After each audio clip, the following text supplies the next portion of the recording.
This program is brought to you by cable franchise fees and generous donations from viewers like you.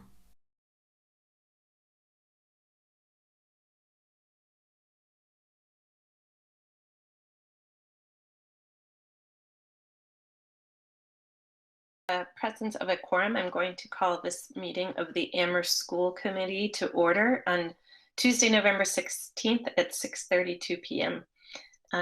I will begin with a roll call attendance. Please confirm that you're here when I call your name. Mr. Demling? Demling present. Mr. Harrington? Harrington present. Ms. Lord? Lord present. Ms. Spitzer? Spitzer present. And McDonald present. And we also have Ms. Scott and Dr. Morris with us this evening.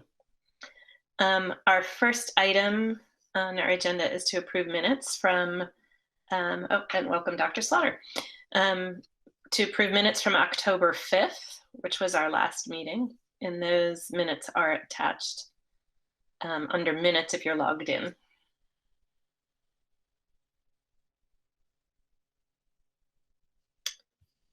Did anybody have any comments or edits to the minutes?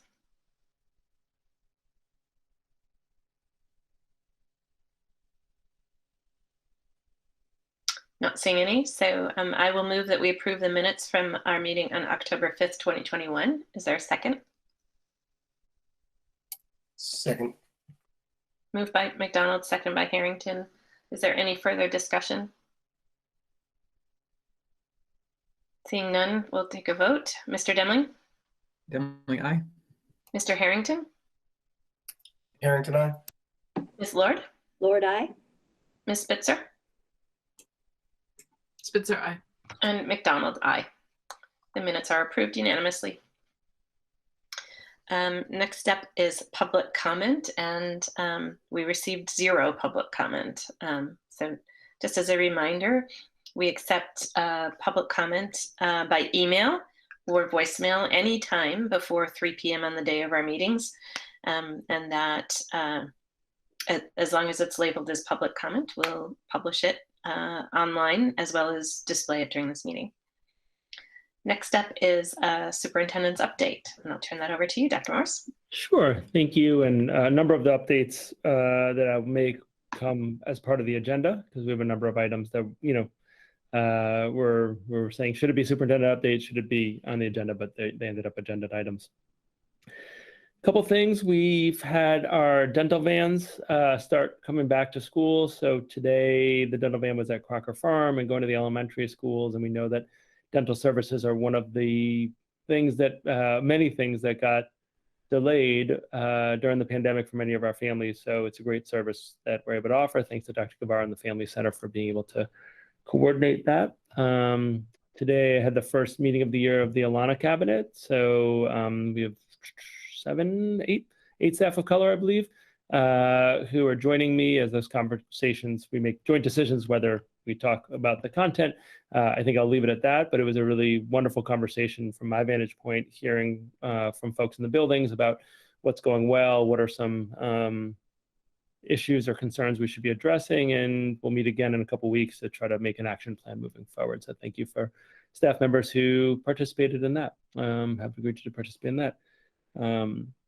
Today, just, it may have a little more implications at the secondary level, but there is a genocide bill that is being debated, and actually there's a competing one that I think passed in the State House, the Senate and the House, so they have to resolve some differences, my understanding, but I believe that probably not so distant future, though we'll pass a law that mandates genocide education to be occurring in our schools. Since it's been reported in the media this afternoon, and I know our state rep has been involved in that in terms of sharing out some of the dialogue and discussion at the State House, I think it's worth sharing here, certainly at an elementary level, thinking about developmentally appropriate ways to talk about hard things is a challenge. And there's many upper elementary school books that are focused not just on the Holocaust, which has sort of gotten a lot of discussion points in the state, but other challenging situations or genocides that have happened in the world. So kind of as that discussion continues, I'll be sure to bring back potential implications for our school. But I'm very supportive of looking at history honestly and figuring out developmentally appropriate ways where students are able to grapple with some of the more challenging things in both our history here in the United States, but also the history, beyond us as well, that it certainly affects us. Update on bus and van drivers. We're making good progress on van drivers. We have 2 additional van drivers on board and about to have a 3rd. So I think that'll ease some of the strain that we've had. The downside is that our vendor, who does more of the buses, is having some struggles with maintaining the number of bus drivers we need. So we do work collaboratively with 5 Star. They're excellent partners, but I wouldn't say that we're out of the woods on the driver shortage situation. So we are working actively with 5 Star, figuring out how we can maintain routes as we move forward. But this staffing issues that we've seen, they're not confined to our local district. Certainly, it comes up all the time on my superintendent conference calls, and it includes vendors in the area as well. So they're working hard trying to get some people on. They have some leads that they're bringing in, but just wanted to let the community know that. And the last one is that one of the things that we talked about in the summer and in the early fall was that working in schools during a time of COVID is really challenging for everyone, regardless of the role. And we've been working really hard thinking about morale and how to support staff members, particularly on the adult end, how to support staff members who are doing critical work in our schools. And so Deb Moreland, some other folks, Doreen's been involved, Faye and some others have gotten together for our administrative team. And, our buildings have done some great things. I know Crocker Farm spent some time outside on a nicer, little warmer day than today with staff members. And they just had it was just pleasant. There was food out there, and the rule was no work talk. It's just people can reconnect. It's been a long time since people have been able to have those casual conversations that, as much as every single person says they hate small talk, apparently we don't, because it really matters for our human connections that we have. And so they put out some information with a small amount of funding attached to it, or smallish amount of funding, to create communities of care. So if staff members come up with good ideas that would bring community on, it doesn't necessarily always have to be administratively driven or administratively led. We want to enable and empower staff members who have great ideas to bring them forward, and we want to fund small projects to do so. So really thank the team that, there was an administrative meeting 2 months ago, and we recognize the need to figure out creative ways to support staff. And I think empowering staff to develop ways to stay connected with one another and inspire their colleagues is a critical piece. So thank the team of leaders, both school and building based, who've been working on that. And I think there's been some great efforts. Some staff members have stepped up in all of our schools, but I like that it's a little more structured program. It's not sort of ad hoc, someone comes up with a good idea. It's now more structured, and we're able to support people with $500 if there's food or other things involved, so that people can stay engaged with each other. I will just say, even in my suite where, people are in all the time, as Doug and Ben would be able to tell you, it's still different.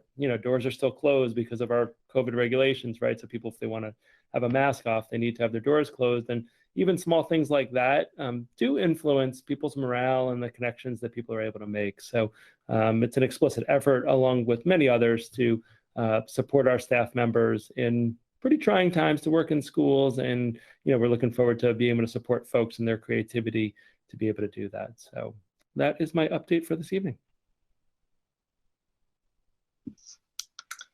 Any questions or comments? Ms. Lord posted that the TV stream might be frozen. I will see. In the meantime, does anybody have any questions? Mr. Demling? Yeah, I don't want to ask about a topic that Dr. Morse didn't bring up, but I guess I'll ask Dr. Morse if, of his own volition, you wanted to update us on any principal changes since the last time we met, or anything related to that process. Can you say that one more time? I was looking at a text about Amherst Media. I apologize. I was distracted. Sure. I didn't know if there was anything you wanted to add to your update with regard to principal changes since our last meeting, and I guess I should. Issues related to that process.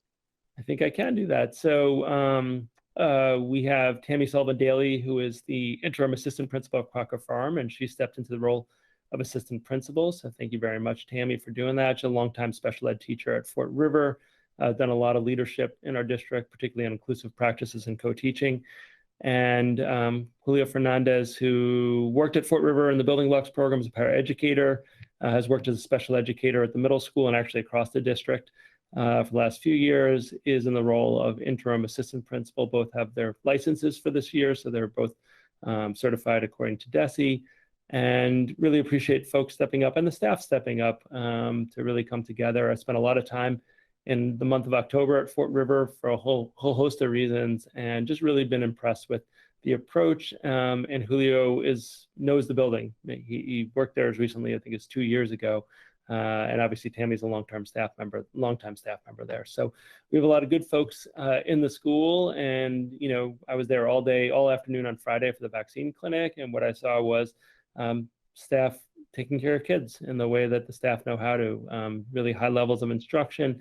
But the support and concern that they shared, you know, and showed, you know, the number of staff members who came in to check on kids getting vaccines, even those little things that seem little to sometimes adults, but they certainly weren't little things to the kiddos who are getting shots, nor were they little to me if I was my kid, or frankly myself because of my phobia about needles, but that's a different story for a different day. But we're really happy to have Tammy and Julio on board for the rest of the year, and we'll engage the community in the winter about next steps moving forward beyond this year. And thank you. I should have had that in my updates. When we meet once a month, we've had a number of other committee meetings since then. So my apologies for not including that. Other questions? Amherst Media gave an update that the live stream is working, but all of their channels are frozen right now. It is all being taped. So there's no concern about it not being accessible later on, but I think the live stream is working. Channel 15 and 12 and 17, I presume, from the text, are having some trouble. So if you're looking, well, I guess they wouldn't be hearing me say this if I did that, but the live stream is working and the recording is working. Great. Any other questions for Superintendent? Nope. Great. So moving right along, Chair's update. I just have a super brief update. Since our last meeting, we had our town election, as we know, and terms for two of our colleagues here will be ending at the end of next month. We were just asking that question. And this isn't your last meeting, so we do have one more to be working with you all.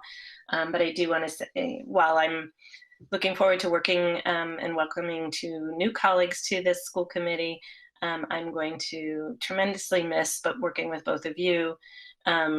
3.5 years with Ms. Spitzer and 2 years that probably feel like more like 4 or 5 years with Ms. Lord, given the last year. But we have the benefit of your work tonight as well as next month. But so we'll give you a proper send off at our next meeting. And on that note, also it's waiting for the election to be certified, but we do have a meeting of another committee on the 4th of January. So new members will need to be sworn in at Town Hall on January 3rd or January 4th before attending that meeting. And that's everybody that was elected. And with that, I'm going to move on to school committee announcements. Is there any announcement from any members?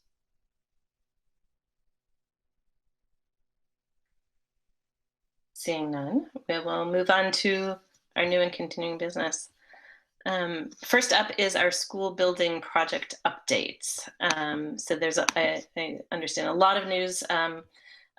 Things are really getting going. So I will turn it over to Mr. Harrington and Dr. Morris for updates on that. Would you like to start, or would you like me to, Ben? Whatever you like. Yeah, you can take it away. Okay. So Ben and I spent the morning together virtually, along with 14 other nice people, one of whom was Kathy Shane, who is the chair of the building committee and on the Amherst Town Council. We had 3 interviews. The 3 finalist firms were Danisco Design, JCJ Architecture, and Lamoureux Pagano Associates. They were shortlisted 2 weeks ago by the panel of the MSBA that we were all a part of. This was a hard experience. I don't know, I'll let Ben speak for himself. I really struggled in the meeting today, and it was a public meeting, so I can be very public in my thoughts on it. I really felt like Danisco and JCJ did a phenomenal job presenting how they could work with us. And, it was, I think I said this, that I was really struggling with how to vote. And in my heart of hearts, I was hoping that, well, my vote probably won't matter. There's 14 people ranked choice voting. And as it was, it did matter because Danisco Design had 1 more point than JCJ in the end. And so as it was, Mr. Harrington, myself, and Ms. Shane all voted identical. We had no communication, obviously, during the meeting. That wouldn't be allowed, but we all voted for Danisco first, JCJ second, and Lamoureux Pagano third. But, when you combine it with all the votes of the MSBA panel, it was very narrow. And all 3 could have done a great job with our town. I think there's no doubt about that. But I think what stood out about Danisco for me was their communication approach. I thought was incredibly strong. It was a real focus. They've built net zero buildings, multiple net zero. They built 1 net positive building. I think that's what it's called. Ben, correct me if I'm wrong. And they've done a lot of work on consolidations. They've done a lot of building in the 413. They did a consolidation that opened this year in Springfield. I know Kathy Shane visited a number of schools of all 3 firms, but one was local. And, while they're using complex systems around energy efficiency, they also really stress working collaboratively with the facilities and operations side so that folks who are in the building know how to run the systems and understand them and can be self-sufficient with them over time. But it's one that I didn't feel great after, not because I think I made the wrong vote, but because, I would have rather sat it out or split my vote some way, but that's not allowed at MSBA. But honestly, that's a great problem to have. I did not feel that way the last time I was at this panel 5-6 years ago. Like it was really clear. And this one was much, much harder for me. But I'm really excited to work with Danisco Design. I think they will be a fabulous partner for the town and the district. They definitely have a focus on educational planning and will be very interested in engaging the larger community on what folks value in our school, our future school, and what are non-negotiables for the community. They're also a firm that, according to MSBA, has come in typically at or under the average cost per square foot, which I know in our community is going to be very, very important as well, that we're managing our resources wisely. So very, very narrow vote. Again, probably 6-1, half a dozen. If it was tomorrow, it could have flipped the other way. Who knows? It's one of those ones. But I feel very excited to work with Danisco. And I feel very fortunate that we had 3 excellent firms who wanted to work with us. It was very clear. All 3 of them, did a great job customizing their approach because they know Amherst is a unique community and they're choosing to want to work with us as opposed to just kind of some of these other firms that just apply for every job. That was not the case for these 3. But Mr. Harrington can can share the things I'm missing for the update. I'll also talk about future meetings, but I think just in terms of today's meeting, then we can move on. Yeah, I was gonna say that was a pretty clear wrap up. Like I probably my final choices turned out to not be what I thought I was going to go in there and vote for. Like I'll be blatant that I thought it was going to be LPA, but I was admittly impressed by Danisco and their approach, and I feel like they're a real good fit for us as a town. But they were very student centric and educationally minded, but they kind of demonstrated in like a kind of a weight towards the experiential design approach, and I thought that was very important. It seemed like they're going to get us as a town, and I think we'll get the best result from them. But yeah, this was like the hardest 3 options I've ever had to choose from, I think, and it worked out well, I think. So I wondered if there was any questions about that part, and then we can transition to, talking about Thursday morning's meeting and some other things about website and all those pieces. Any questions? No. Okay. So Thursday morning is the next meeting. It's obviously a public meeting of the school building committee. It's 8 o'clock in the morning, and we'll go over the results of today's meeting. We'll also talk about the website. Last meeting, there was some vetting of the website that the owner project manager is putting together. And my sense, Mr. Harding, again, correct me if I'm wrong, because I had to leave that meeting early last time, was that I think it's pretty close to ready to go. I knew I did some editing of content and copy over the weekend that I was asked to do. So I think in very short order that the owner project manager website for the project will be online and available for viewing for the public. So I think that's right, Ben? Okay. And so, yeah, that meeting is 8 o'clock on Thursday morning. And again, there is a public comment period at that meeting. So anyone who's interested in watching or making public comment is welcome to attend. And I think the last thing I'll mention is now that the architect, they do have to negotiate a contract with that architect who was chosen, architectural firm. I think at that point, we'll be able to start doing more of the building committee. By we, I'm referring to the building committee, engaging the public more. We do want to have a joint meeting with the school committee so we can talk about the timeline for educational plan development and engagement on that front. So I think we do have to tie up some loose ends with negotiating contract, getting everything official. But I do imagine that in relatively short order, some conversations about what that timeline looks like. I know we had some initial conversations, but they're really initial until you have a designer on board, because they're obviously a critical part of this whole operation.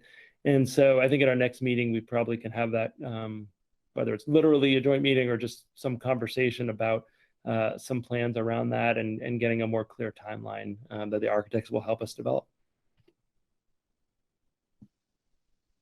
The slog part kind of is almost over for those of you who have been watching building committees and meetings and perhaps not as engaged. It starts getting more fun and interesting now that we have the kind of the full team of the owner project manager and architects on board. Sorry for my lay language, but that's the only way I know how to say it.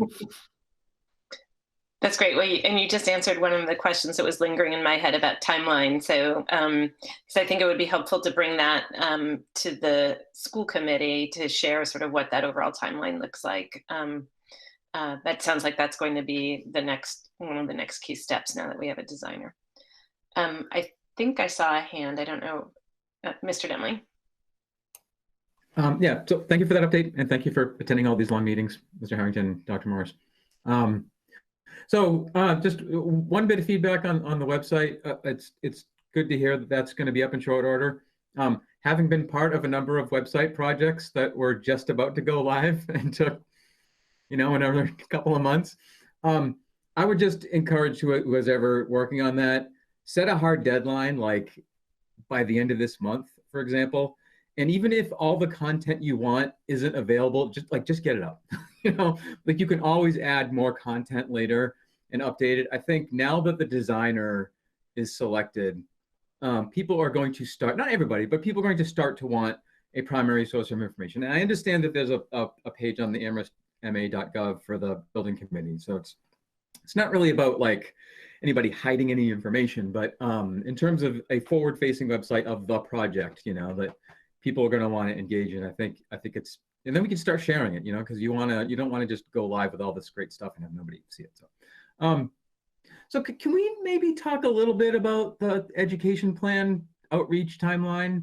Now, the only reason is, and we don't have to make all the decisions now. The only reason I bring it up is that, and correct me if I'm wrong, but I feel like this is the school committee's item to own, and I don't want to be the body that inject further delay into this project. And so I don't want to just trust that, we'll wait until next month and that may have joint meetings with the school building committee, and then at some point we'll be asked, have you done your thing yet, so that we can get on to the next thing. And I want to be able to say yes, and in a non-rushed way, obviously. I'm not saying anything anybody disagrees with here, but if we could just maybe talk in broad brush outline about that kind of thing, that would be good. Yeah, I think that's what we should do in December. Again, the owner project manager brought up and has some initial timelines that she's sharing, but the people who end up doing the work, it's good to get their feedback before, in my opinion, before we have kind of more detailed discussions, because they have an educational planner. Actually, the same educational planner was on all three of the teams, so he was there for the whole thing, and we know him well in the district.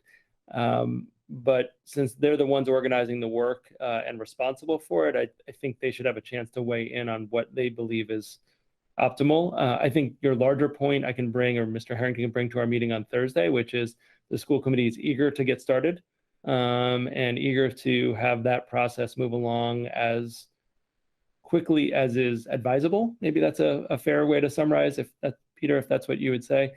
So I think we can communicate that to both the building committee and NISCO, so they get the sense. But I do think our owner project manager is agreeing with your philosophy and is eager to get going on things, because what we know is that the longer the process takes on the front end, and I think the committee certainly can't be blamed. You've expedited things like 6th grade, and that's going to make this process go quicker. But the longer it is on the front end, that's the longer it is to get in buildings. And you sort of have these windows.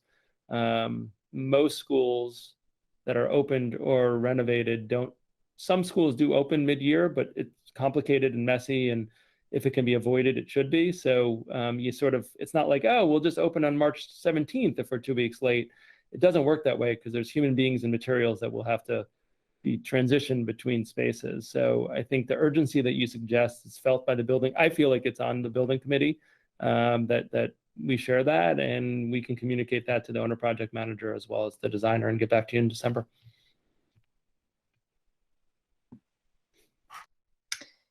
I think I'm glad you brought up the website also, because I do think that is that we're at sort of the urgency stage at this point, that to get that going. And I like the suggestion that Mr. Demling had of sort of setting a hard, fast deadline, and know that it will be incomplete and building from there. But I think now that we have a designer selected, we're going to be talking about it and hearing about it a lot more and much more frequently. And so having that place and that home that sort of gives more of that rich information, including the background of sort of how we got here, because that's what's not on the town website right now. So I think I look forward to seeing that when it's live. Any other questions? Ms. Spitzer. Thanks. And I'm excited that we're entering this new phase. I guess my other question is kind of beyond, and so we've talked about the educational plan, and we've talked about engaging through like public comment and attending these meetings, and also talking about building up the website, which I think is crucially important. But I'm just realizing now, thinking a lot's happened since we got off of the list and or got onto the list and actually got accepted with our statement of interest, the pandemic. And I do think there has been some influx of folks into our community from other areas. And I'm kind of curious about how there's, I think, the role for the school committee and obviously a role for the building committee for engaging with the public and kind of reminding folks about, how we ended up here, and the kind of really all of that great groundwork we laid through those listening sessions. And I don't know whose role it is, and this is why I'm asking kind of the group, but I think we need to start proactively also just thinking about how to engage with folks who either maybe their kids weren't yet elementary students, or maybe they just moved back to Amherst, or maybe never have been in Amherst, and just how do we bring them up to speed on this outside of kind of the really intensive ways of like taking the initiative to go to the website or go to a public meeting. Like I think those are fairly high asks. So is it on the project manager to think about that? Is it on the school committee, or is it on the building committee to start thinking about that process? Because I think the earlier we can start thinking about that, the better. I will take a guess, and Ben, you can certainly jump in. I think it's all of the above, right? So I don't think there's one group that has to own that. I do think in terms of some formal recognition. Once the website's up, we can put it, you know, in the newsletter, which not everyone reads. I get that, especially if you don't have a kid in school, which most of the kids directly affected, or at least the beneficiaries of this project, I shouldn't say directly affected. Most of the kids who are beneficiaries of the project are not yet in our school. Will be the beneficiaries, excuse me. So, you know, I do think there's opportunities to, for all those groups to engage in that larger question. And again, I think that's not just the school's question, it's a town-wide question. So, you know, I think with your all permission, Ben and I can bring these questions and comments to the building committee tomorrow, because they should be sort of taking the lead on it, but it's not to say that the school committee can't be assisting those communication efforts. The more people communicating, the better, is my sense of things. But would you agree with that, Ben? Yeah, I would double down on that. I think the more input, the better, and the more folks you have out there doing the outreach, the better off we're going to be this time around.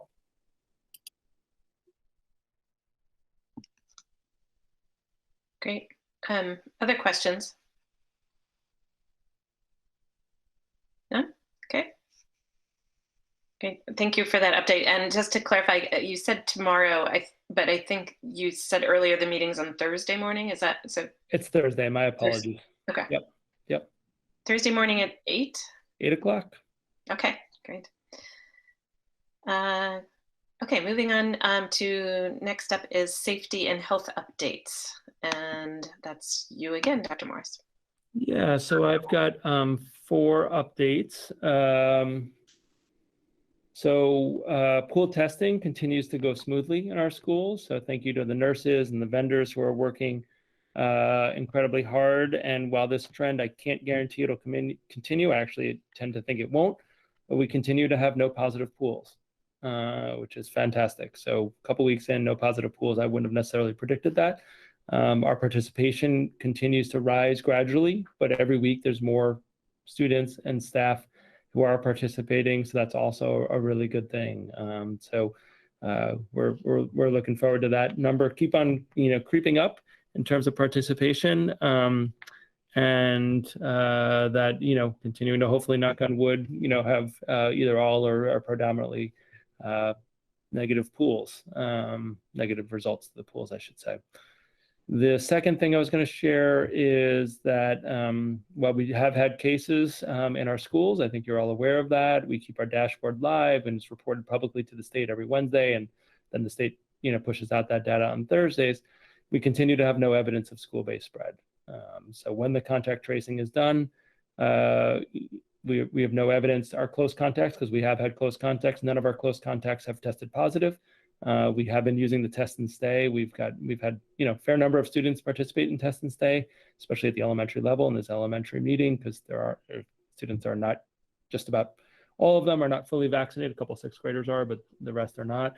And all of the test and stay results have been, the tests have come back negative. So again, the measures that we are taking appear to be working. I think if they weren't, there's enough positive cases in our community as well as in our schools where we would know that they're not working. So, you know, really kudos to kind of the, you know, Robin Supernaut, Jennifer Brown at the town, and all of our staff and students who are taking these measures very seriously. We are continuing, as the weather's getting colder, to eat outside. I got a nice picture of some windy lunch today at Crocker Farm from Mr. Shea. At some point, that's not going to be possible to maintain all winter, but we are trying to push the boundary and push the envelope on maintaining as much outside time as we can. The third thing that I want to mention, and this is a little speculative, but because this committee meets every month, I think it is worth mentioning. I'm sorry, I'm just getting an Amherst media update. Okay, everything is copacetic now on that side. The interruptions seem to be over. The third update is that, you know, I'm starting to get official and unofficial signs that I think in January, from a state perspective, we are going to see some loosening of COVID rules. I think the thought process there is that by January, all of our students 5+ will have had the capacity to be vaccinated. I'm not saying I subscribe to this belief, but just I think the theory is at this point, vaccinated folks, for the most part, you know, there's a different risk magnitudes of less risk factor. It's not a zero risk factor in terms of serious illness or hospitalization, but significantly less, particularly with students. So I don't know quite what that's going to mean, but I am hearing more and more that some changes might be afoot in January at the state level. And as those, I get more information about that, I'll bring it back to the committee and we can have conversations about next steps. But I do think the sort of current systems that are in place statewide may shift a bit. My understanding is that folks were waiting until the 5+ vaccine was available before making any significant shifts in health and safety and contact tracing and masking and all those kind of things. I'm going to continue to consult with our local health authority, particularly I don't know if she's interim director or soon to be Director Brown.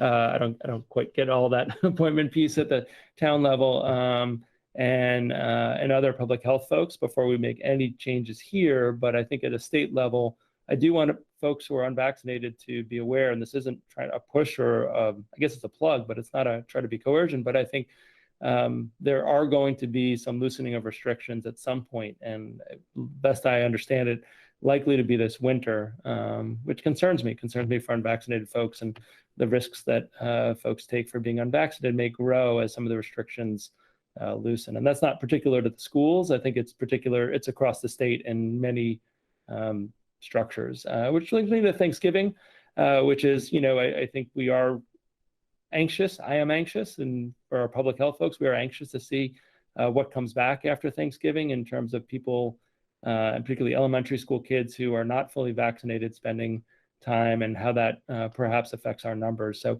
we're going to be encouraging safe, healthy behaviors. We're not telling people they can't see their family. We're not, there's no sort of rules around it, but we know what happened last year around the holidays. It's a very different situation with the number of vaccinated folks we have.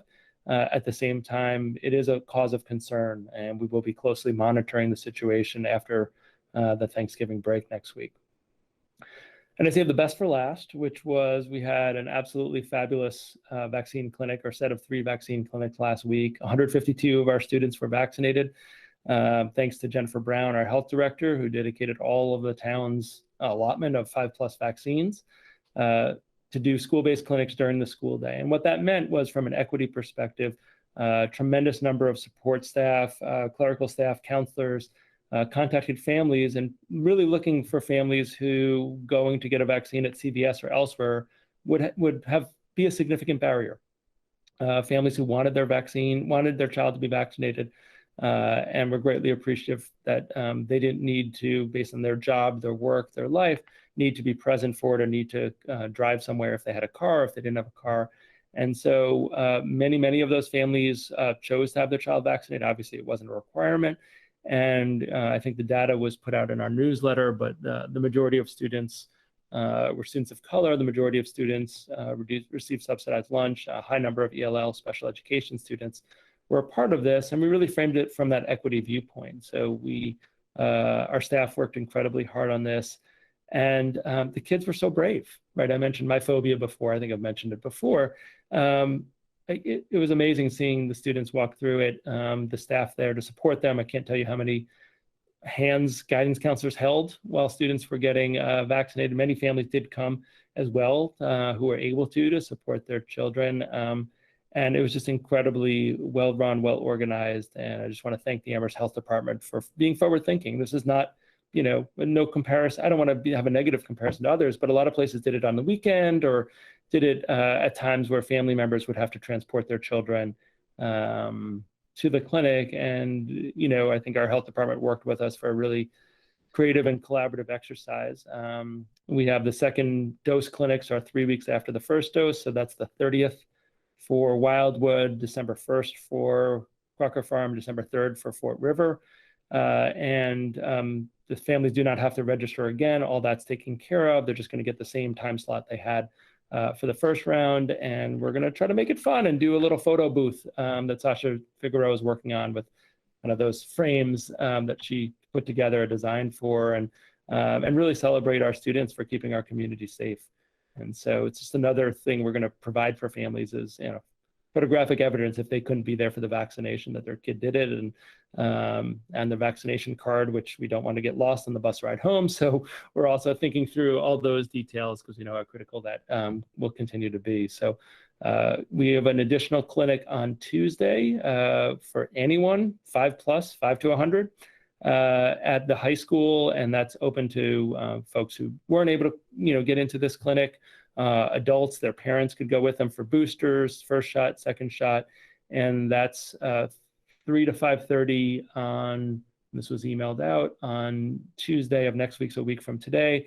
And the second shot clinic is 3 weeks later, same time, same location. So we're trying to provide as many opportunities for vaccination as we can. And just last point I want to make on this is what we know is vaccination is much more important in the community level than it is on the individual level. In other words, the vaccine protects individuals, but the best thing we could do is have a community with a high vaccination rate, a school community with a high vaccination rate, that it's more effective in the community level than it is, again, on the individual level. So that's why it's been critically important for us to provide as many pathways and accurate information, going back to the health session we did last month with health professionals, so that folks, yes, it's a choice that they can make, but we're not neutral on what we think the best choice is for the safety of our schools and safety of our community.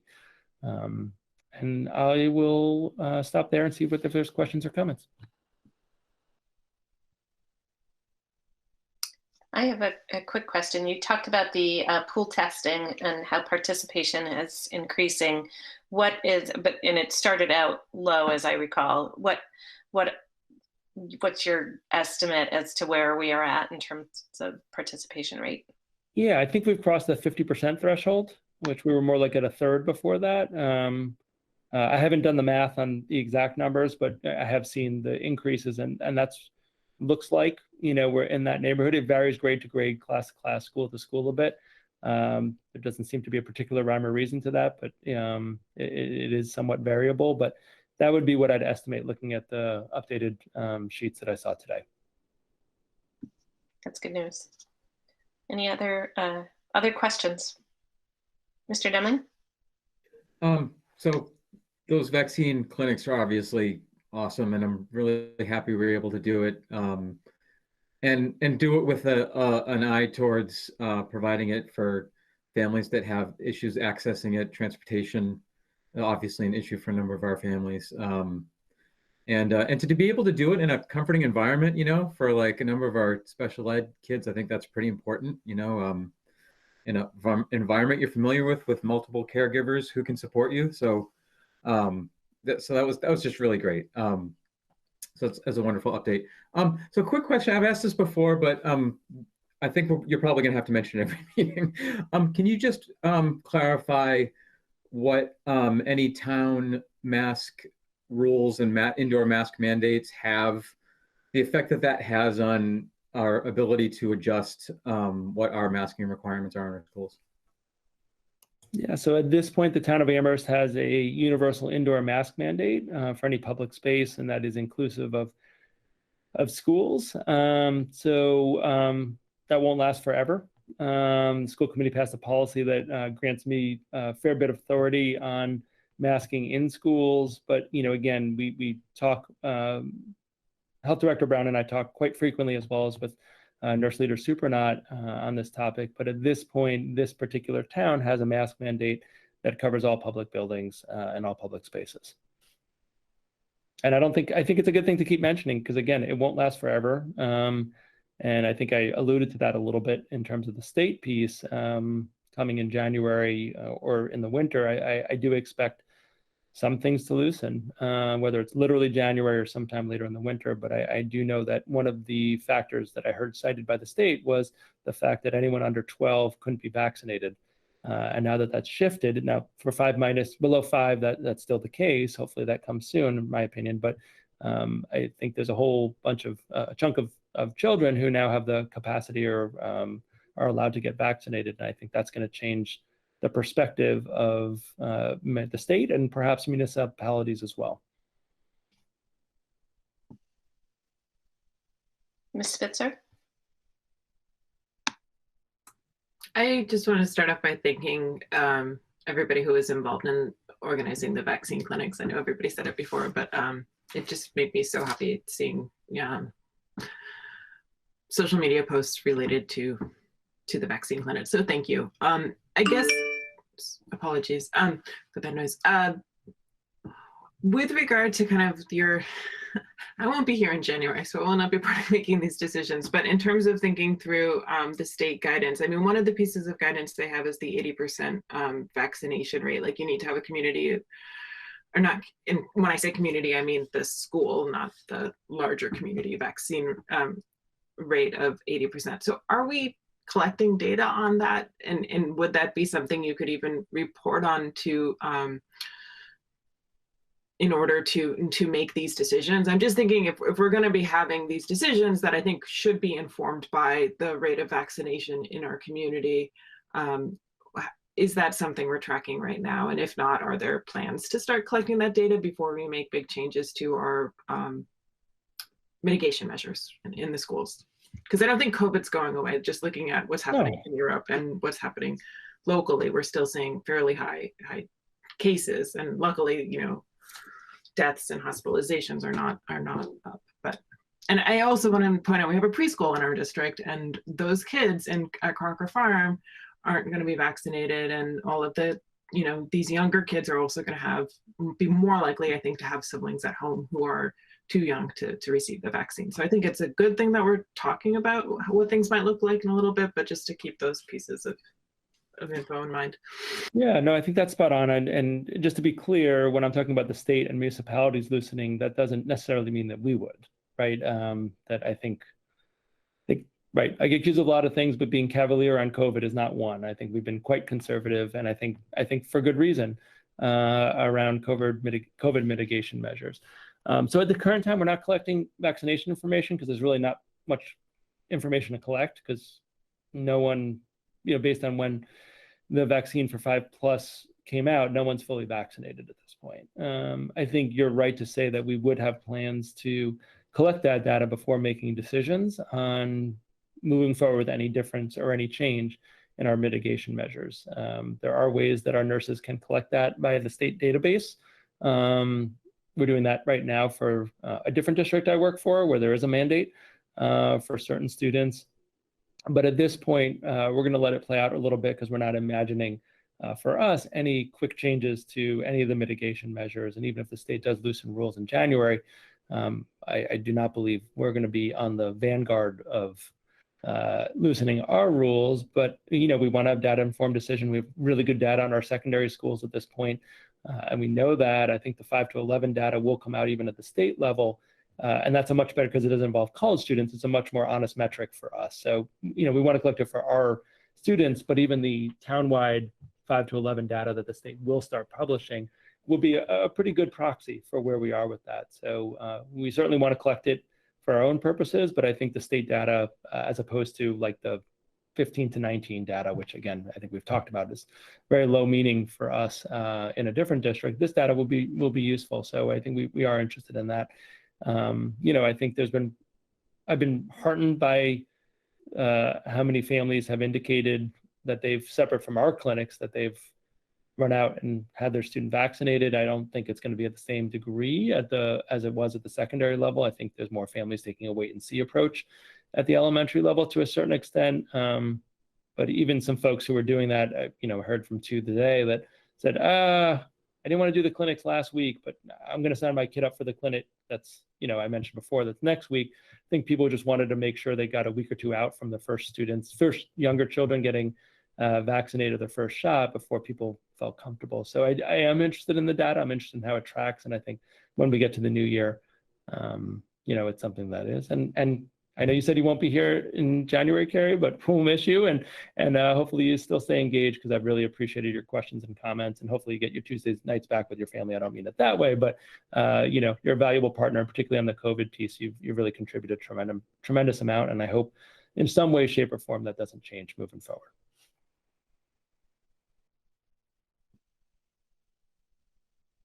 Any other questions? Seeing none. Okay.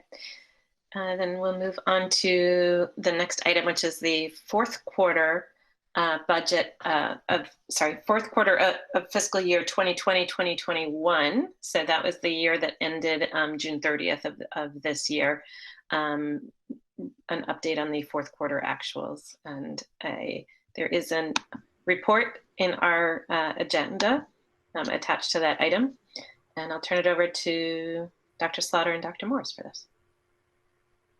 Thank you. We can go straight to Dr. Slaughter, who will walk us through. All right, I'll start by sharing the report on screen. So I can do this, and we'll get it to a size that everyone can read it. So we'll let that present. I can make that a little larger. I can that a little better for everyone to see. I can do it like that. So for those keen observers of the regional school district, this presentation will be very, very similar to the conversation we had at that meeting because some of the same factors are at play for the Amherst fourth quarter as were the case for the regional schools. The short story is that we came in well under budget for fiscal 21. The primary reasons for that is we took a very conservative approach during the 2021 school year. For a number of reasons. One, we had obviously a pandemic going on. We had a very fluid and evolving federal grant process that was coming online all throughout the year, and so we were conservative with our approach relative to our staffing as well as our expenditure in order to make sure that we had the resources we needed. Fortunately, there was a fairly strong amount of support from the federal government as far as providing us resources to cover expenses. That being said, some of them were reimbursement based, and so there's a delay in a reimbursement based kind of grant system. So you have to, sort of present your spending, get it approved, then get the actual approval and receive the money, and so that takes some time. And so in some of the news relative to those reimbursements came fairly late in the fiscal year. So that's part of how we ended up with such a surplus. So if you sort of notice at the bottom on the total expenses in the next to last numeric column, you see that we essentially came in over $600,000 under budget. Number of reasons for that. I mean, we just didn't have the expenses we anticipated as we went into the last couple of months of the school year, because we went back to in-person starting in late April, and we thought we might have a variety of expenses that would materialize, and some did. There's no doubt that there were, but not to the extent we were worried they might. And so as a result, we had a fair number of resources left over at the end of the year. As far as specific budget areas, you'll notice most came in well under budget in a lot of ways. The one area that did not was under our special education spending, and that's there was a lot of, throughout the whole year, a number of supports for us as far as providing those services to kids and getting those resources to them. But nonetheless, not everything was covered by grants, and so we spent fairly heavily in that area, and so we were well over budget in that regard. Relative to what we originally budgeted and what we thought we were going to spend. And so it's not surprising, but nonetheless, there was a lot of savings in other areas of the budget, and so we could cover those overages in that one particular area.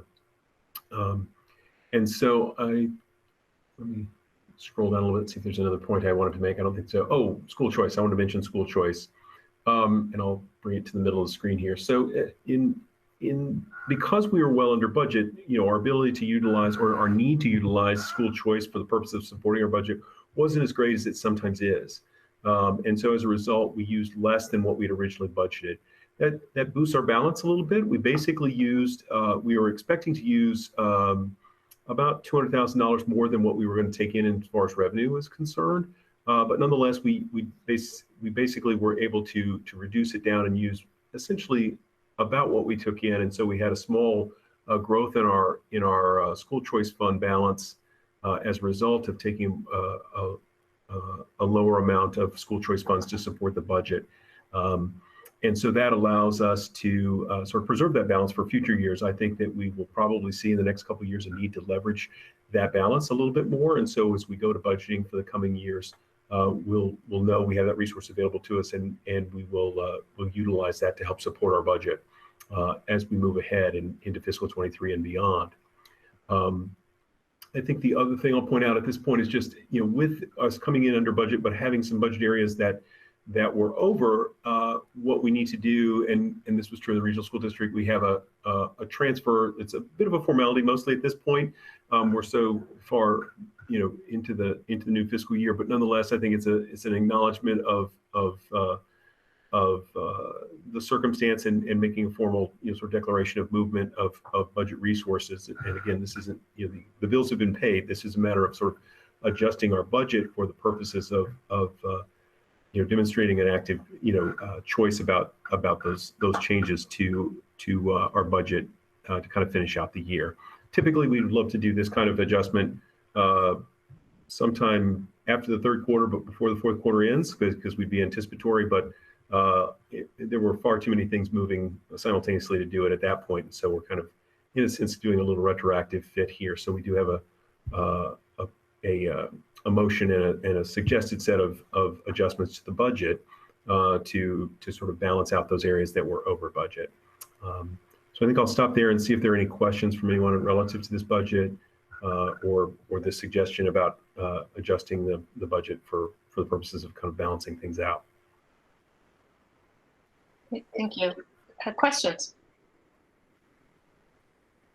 Mr. Demling.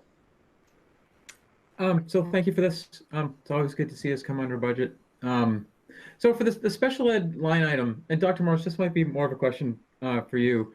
So obviously some of that is related to the COVID affected year and how COVID affects students, and particularly students with special needs, students with intensive needs. But when we look at the magnitude of the increase, and then, I mean, a little projection scope creep, I guess, when we look at, how we're trending for next year and for years after that, do we have a sense yet in terms of like, the pie chart distribution of this? How much of this is really truly like a 1-year COVID related spike?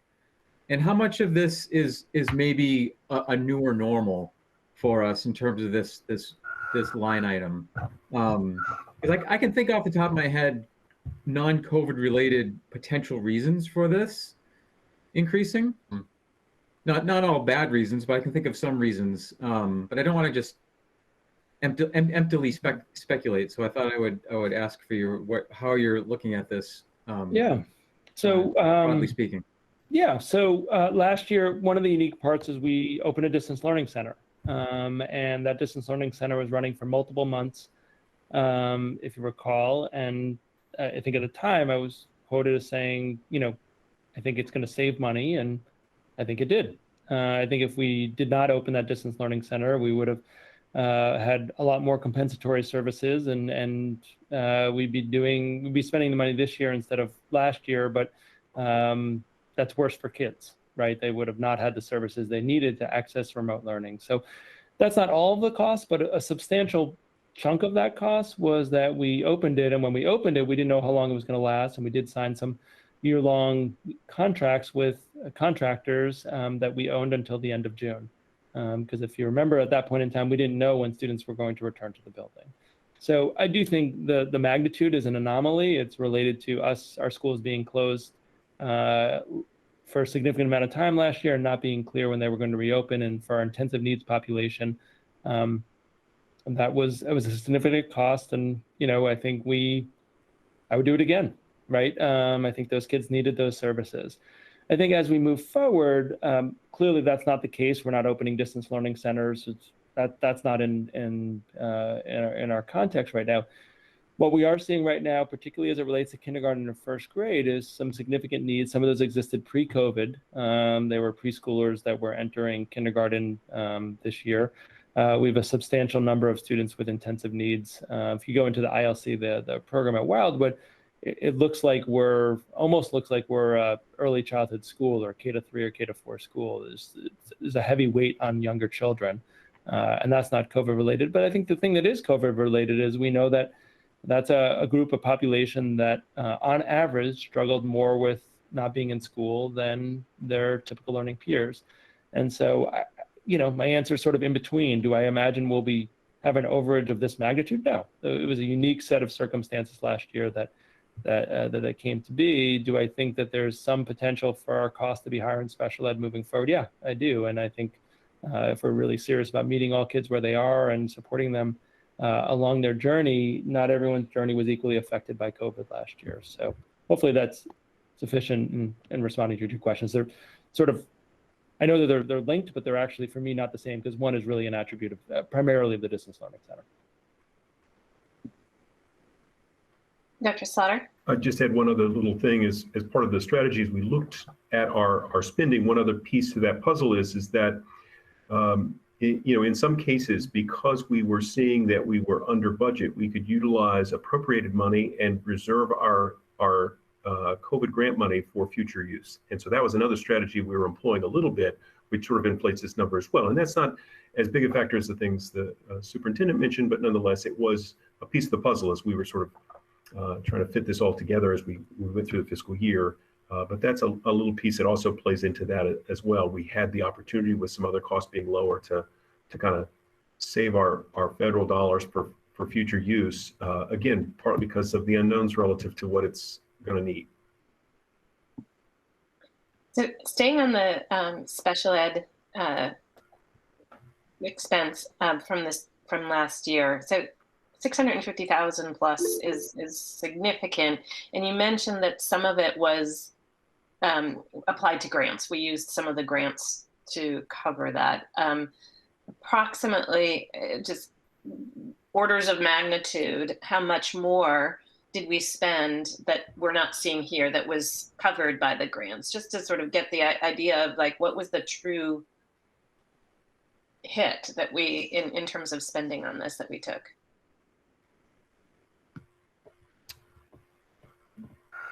A great question. I haven't looked at it in a while, so I don't know. I don't recall off the top of my head.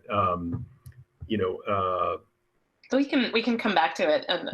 The other thing I would say is that some of how we, and again, this was back to that previous thing I just mentioned, is that, there were areas in the budget that we were able to support, and necessarily so because they were specific in how they got utilized, where we provided support, which then freed up, because we spent COVID money for, say, a technology device that allowed for that expense, that place in the budget in technology to come in under budget by a little bit, which then, by virtue of not being spent, we could leverage and use elsewhere.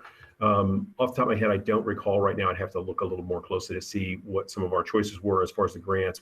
There are, by virtue of the nature of being a reimbursement-based thing, in some cases, we sort of moved the money around 3 or 4 times between different grants. I mean, not because mostly because we weren't sure exactly how things would play out and what reimbursements would work in which way. So I don't mean to be disingenuous or evade the answer. I just haven't looked closely to sort of see how that played out.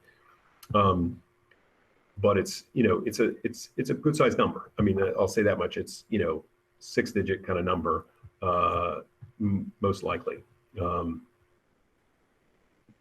Thank you. Ms. Spitzer.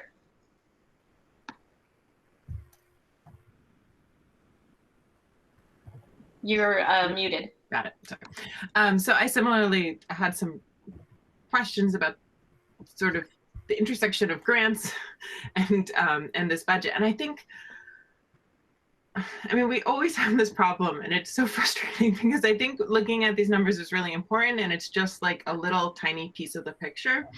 And I'm not saying for these quarterly reports that we need to change that necessarily, but one of the things that just thinking as we're entering budget season kind of more broadly is that I would really love to know what are the numbers of kids who are enrolled in special education. Like what is the trend happening there to go along with this? Like how many kids are, driving, and maybe some of this is not,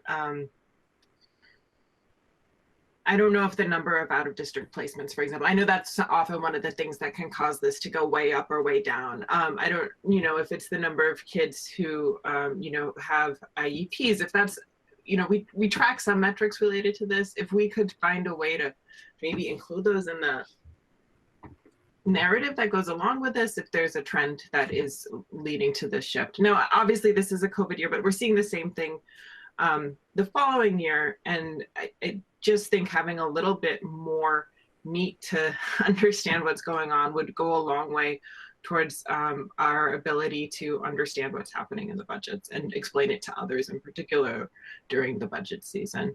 And I guess, I mean, that's one of the things when I look at IS, so that's information services. Like during the pandemic year when we were, am I right about that? Okay. So like, for example, during a remote schooling year, it's really shocking to see that that is considerably under budget. And I think the reason that's happening is because of what you're talking about with the federal money coming in and taking the place of our appropriated dollars. But if I were just looking at this, you know, without that knowledge, and I don't think that's something we'd expect a layperson or even maybe a member of our town council to fully understand. So I'm giving this feedback not to criticize any way you're presenting it now, but just thinking about when we're sharing it in the near future, because I think it's called like programmatic budgeting, and it's where we, you know, take a program and talk about it, you know, wholly from, you know, all the sources of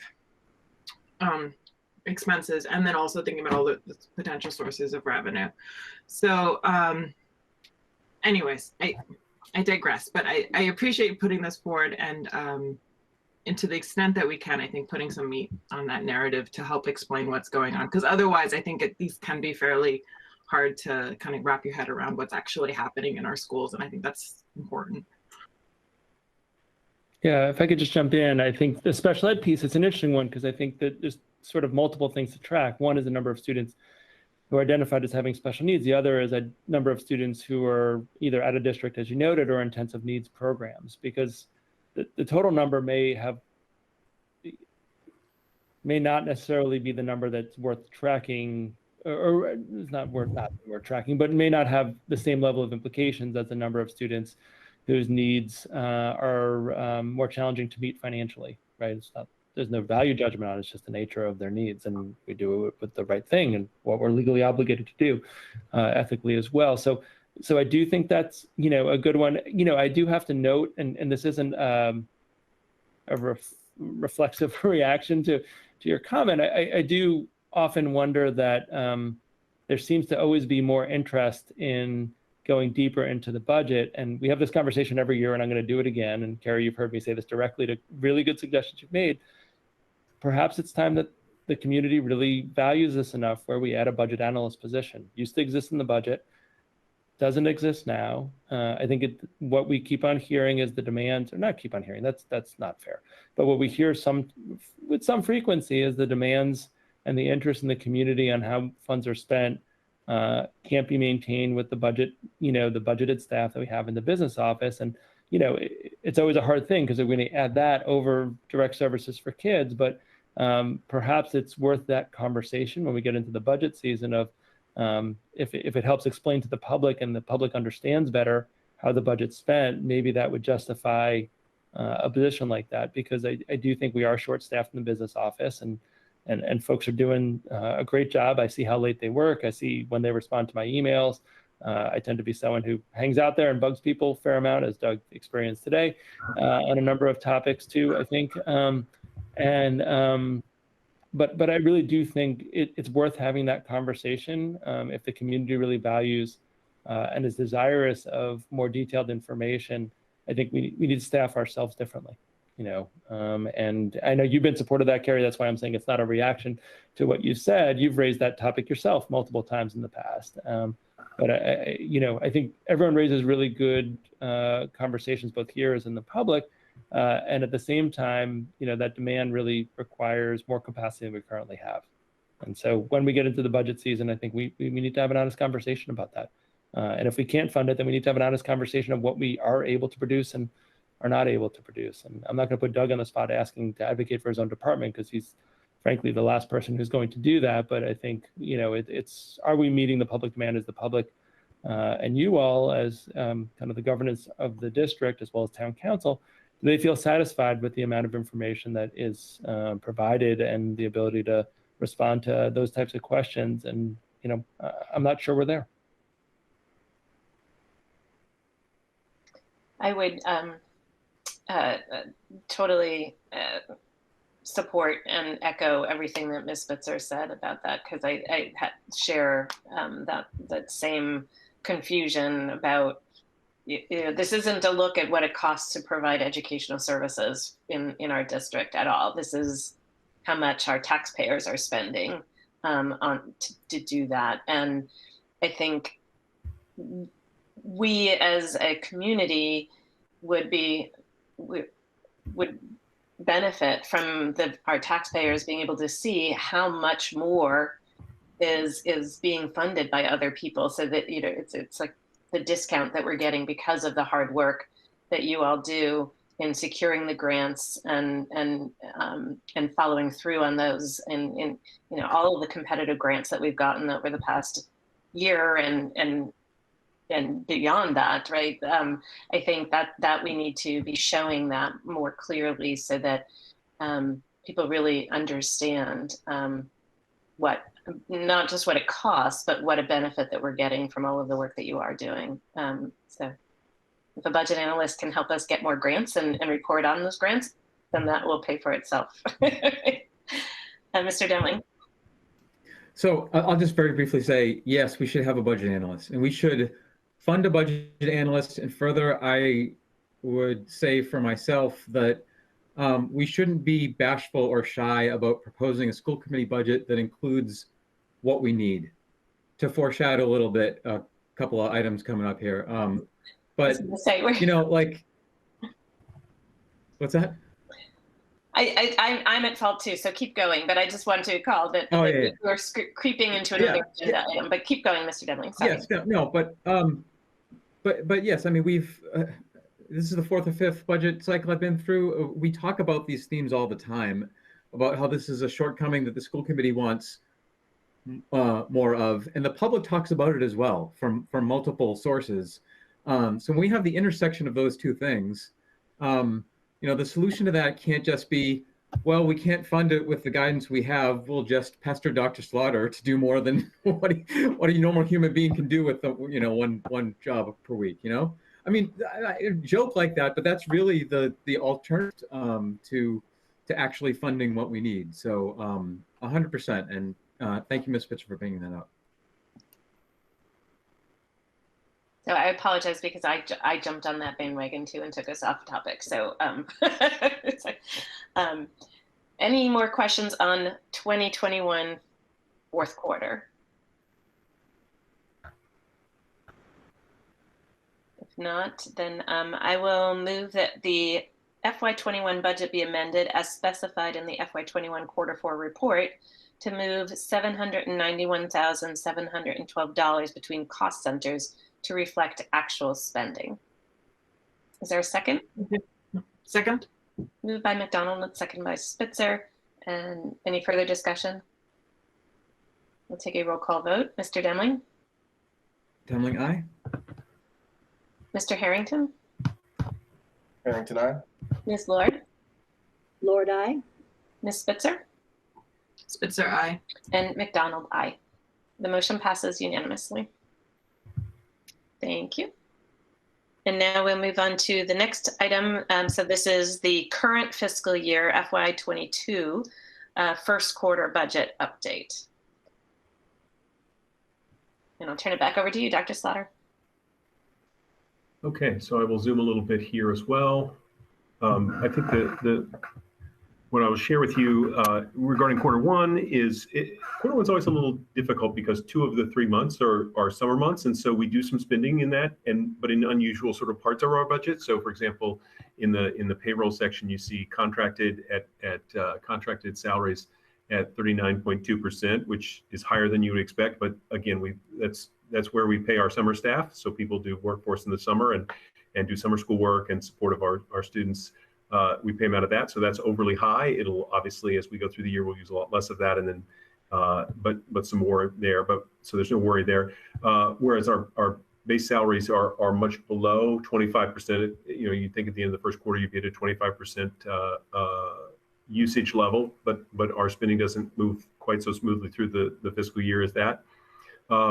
Although to that point, I think we have had some delays in getting everybody hired, and we're still, I believe, looking for people in various spots, but with delays to hiring, it lowers your usage of your salary, your budgeted salary lines. And so we're a little under, where we would expect to be at the end of the first quarter, which is around 15% of that salary line. The good news is that helps support what we've done in mitigating those staffing shortages, to bring on other folks or other kinds of strategies we've employed. We've been able to leverage some of those dollars, or we will be leveraging those dollars to help cover those costs that we've incurred in that regard. And so in the rest of the budget, in the rest of the expenses, what I'll note is that most of the areas that you see that are at higher percentages, with the exception of ones marked red, we'll come back to that one, are oftentimes ones where we do a fair amount of expenditure very early in the year. For example, if you look at risks and benefits, one of the reasons it's at 24, that's actually pretty much on the mark. That's not maybe the best example, but you look at IS, there's a number of software that we renewed the subscription for, like Power School and some of those types of programs that we do at the beginning of the fiscal year. And so we expend a fair amount in the early part of the year, and then not as much as the year goes along. And so those tend to settle down as we go through.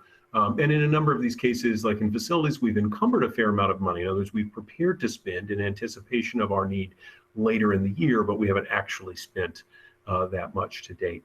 The one exception to that that's really of note that I want to and not be panicked about. I think we're in good shape as far as our budget for this year. We're actually in very, very good shape. Is again in special education. Again, I think it's because there are a lot of moving pieces there. We're still sorting through exactly how to approach what the kids' needs are, and still evolving in understanding what those needs are. Not all those things will stay in that budget line. We'll bring some grants to bear on that. We'll bring some other resources like circuit breaker funds to bear to reduce that as well. And so, to your point earlier, I think there are a number of things sitting external to this picture that will resolve some of that overage in spending in that area, which is why I'm not worried about it. But at the same time, I want to draw attention to it, recognize that it's a fairly strong spending category, or preparing to spend category, and that we're keeping a close eye on it and monitoring it, and making trying to make good decisions about other resources to bring to bear in that regard, to support our kids and what they need to be successful. I had a conversation earlier today with a non-school person about the fact that I said we're getting to that place. We're about a third of the way through the year, where I think we're really beginning to more fully understand exactly where kids' needs are and what supports we need to put in place for the adults that teach them and that sort of thing. And so the kids have been in school long enough to have a real sense of where they are need-wise, what supports that we're going to need to put in place across the board, not just special education, but I mean across the board. So we're starting to evolve that picture, and obviously in a lot of those cases we're going to leverage some of the federal grant monies, the ESSER monies, to help pay for some of those things. But I think we're still in an evolving circumstance, both with the health picture, but I think also with how we approach and work with the students to meet them where they need, and to have them have the academic success we want them to have. I think at that point I'll stop. I'll see if there are any questions people have. There's the fortunate thing in the first quarter is there's not a lot of surprise in this, which is actually a good thing. There were no sort of wildly unexpected expenses. So things are playing out kind of how we thought they might, by and large. And so it's a matter of kind of continuing to monitor those areas that are spending above what we expect them to, and make sure that we keep them on track and keep an eye on the dollars, as it were. Thank you. Happy to answer any questions. Any questions?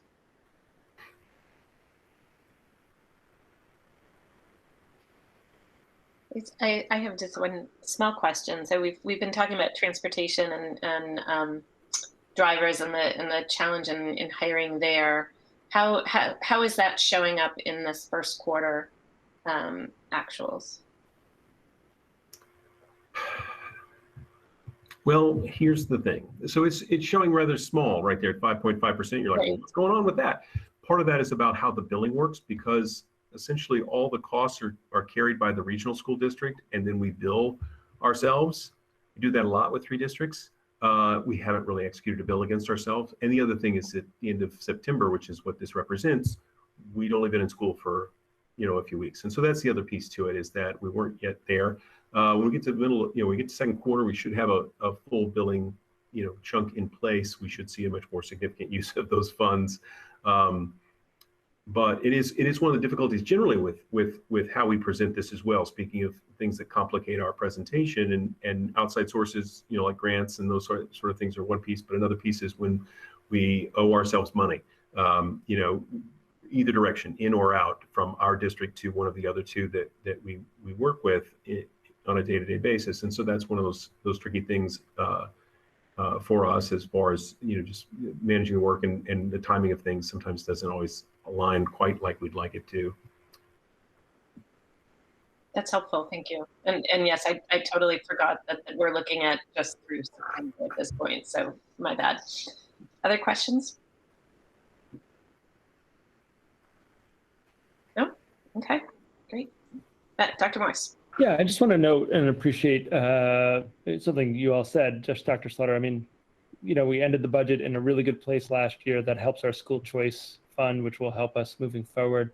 And we're on track this year. So I think that, the relative, pluses and minuses and reds and yellows and greens are really helpful. But I think in the overall context, I think, just the management during a pandemic year, and then how we're looking right now, we're in solid footing, and we absolutely should dig in on the special ed and some other points. That's not to not do that, but I also just wanted to note that there were, when Dr. Slaughter took on this job, I don't think that, living through a pandemic year of being in school, not in school, distance learning center, all those things, that everything's been thrown at him. So, I mean, eventually it's a good chapter in his book about the education of being a business manager for 3 districts. But I just want to, share my public appreciation for his work that way. Thank you for that. It's really appreciated.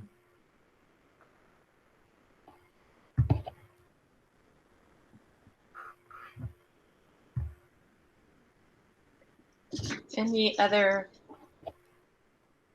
I think I don't want to speak for the whole committee, but I think the rest of the committee does share that same sentiment, that and thank you for reminding us, Dr. Morris, that this was your first year. Yeah, because that, last year felt like 10 years altogether. So and I'm sure it felt like that way to you too, Dr. Slaughter. But thank you for that reminder. And yes, very appreciative of the work that you've been doing with us, and you've gotten up to speed super, super quickly. So thank you. Thank you. I just one little comment that I'm often reminded of an ongoing gag in the movie Airplane, which I won't reference here, but if you're familiar with the film, you kind of know Lloyd Bridges' character in that movie. So it's kind of has that feel to it. So those that know the reference will get the implied humor, hopefully. But it's been an interesting ride, to say the least. Yes, great. So because we can't get enough of budget topics tonight, we're moving on to the next budget for fiscal year 2022-23, which we're just kicking off at the very beginning of that process. So as folks know, we all participated in the joint meeting with the town council and the Jones trustees last night to hear financial indicators presentation from the town of Amherst, and getting a first look at sort of where budgets might be landing. And as we were reminded multiple times last night, things will change and things will move from here. And I did find, for those that are looking for that document, that presentation online, I learned the hard way. There's a page 2 on that meeting on the website that you have to scroll to in order to find the actual presentation and that was shared with us last night. So tonight we're talking about our process. We've had conversations at our last couple of meetings about wanting to kick off of community engagement much earlier in our budget process. not wait until the legally required budget hearing right at the moment that we're about to approve the budget, where we can't really act on much of that community input. So tonight we want to just have an open conversation. We're not, obviously, we just got the financial indicators last night, so we're still absorbing, analyzing, thinking. But really what we want to talk about tonight is how and when do we want to kick off the process and start thinking about even potential dates for that public forum, and what do we want to accomplish with that, what information. So another committee that we're all on had a similar conversation at its last meeting. What do we want to share with the community at that meeting? What do we want to gain? And sort of those are the questions that we want to be hoping to get from the community at that forum. I feel like I've been doing a lot of the talking at this point, so I just open up the floor. Again, this is a conversation. Ideally, it would be great if we could leave this conversation with some semblance of idea of when we might want to have that forum, because our next meeting is not until the middle of December. And at that point, we will be sort of really diving headlong into the budgeting process. Thoughts?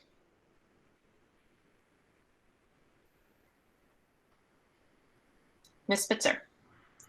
I think this is good to start early, and I don't have fully formed thoughts yet either, because it seems like we're very lucky to be in a position where I think it seems like both the town and, given what we've just looked at, we're doing actually better than expected. I'm not going to say things are great, but things seem to be, after the stress and the doom and gloom from last year, and the year before, if we're talking about fiscal years, we were hit with COVID, and then there's all this uncertainty, and I think there's still a lot of uncertainty, but I guess I'm feeling like there may actually be opportunities to potentially be thoughtful in thinking about what we can add on. So this idea of bringing in, and that may not come to bear because of this issue about how much we're getting from the town and how much our costs, like wages and healthcare. Like I think we may still actually,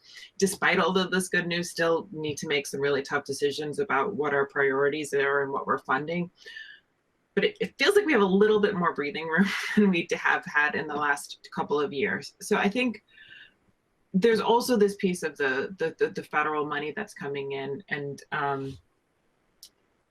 anyway, so I think when we're framing it, I'm curious if there is this feeling like we might actually be able to engage the public about what they might like to see added, if it's a budget analyst or if it's something else, or if it really is going to be more about kind of minimizing the harm done by cuts that are required because the increase we're getting is not enough to keep a level services budget funded. Because I think if it's the first, if we're able to actually identify some areas where we might be able to add in things, I think that'll be really a great thing to engage the public with. I think it's a lot harder engaging the public when it's coming from a place of really acute scarcity. And I'm not saying there won't be scarcity this year. I think there's always going to be scarcity, but it feels a little less negative.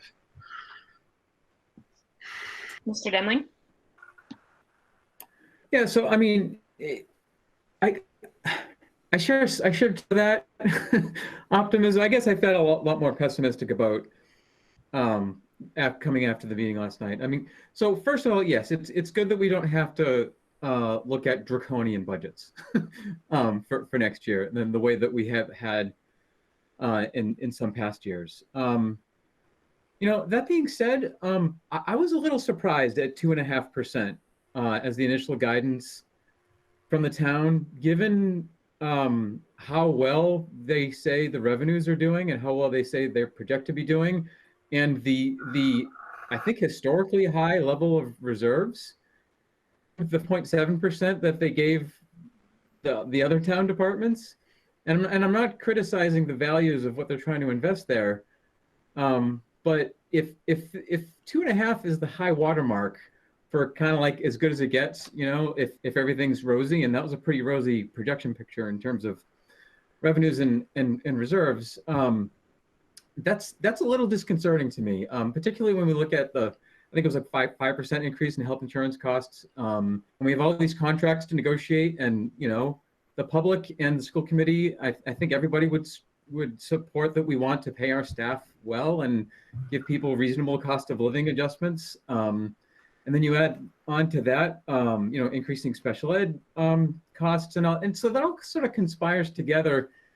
So, initially I felt very negative on this idea of, okay, well, how are we going to stay within guidance? And that's like how I've always sort of started these budget processes in the past, is thinking of like, okay, we have this guidance, how are we going to stay within it? And if we can't, then what are we going to cut?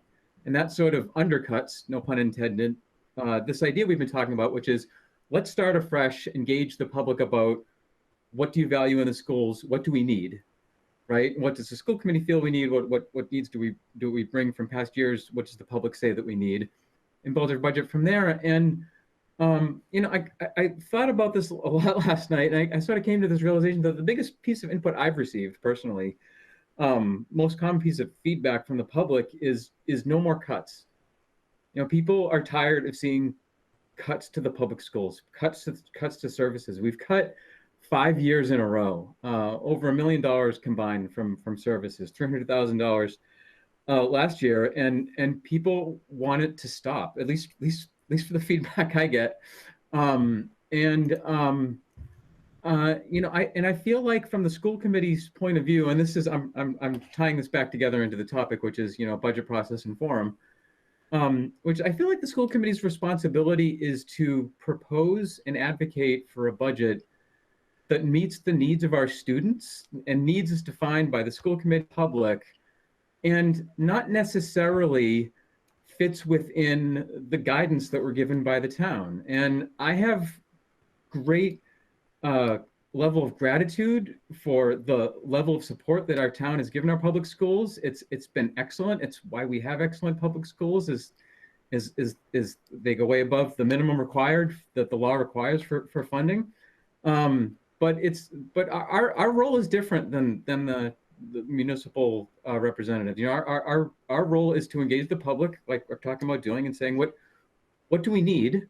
Whether it's a budget analyst, whether it's a expansion of restorative justice, whether it's investments in the arts, whatever it is, build it from there, and then talk about what we want to propose and approve as a budget. And if hopefully that is meets the guidance, but I guess I just would like to think about it from that direction.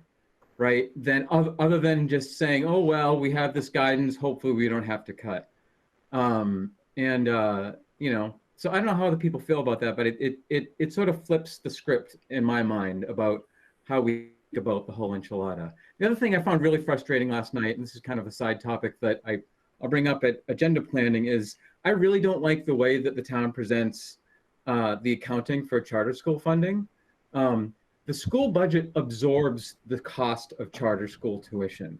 That $1.6 million, mitigated a little bit down to 1.5 after reimbursement, is on the backs of the schools. It's not absorbed by the town. And the way that the percentages are presented, when you see 2.73% for the schools and 2.5, it looks like, oh, they're giving the schools more money. That's just not what's happening. And it's quite convoluted because of the lag and delay. And I was actually going to ask Dr. Slaughter to explain it tonight if it wasn't going to take too long. But I feel like that's another piece when we're talking about engaging the public and educating on sort of budget basics that we really ought to own and clarify, and maybe talk about whether we are actually accounting for it in the right way, what is the appropriate thing to do. So I will stop there.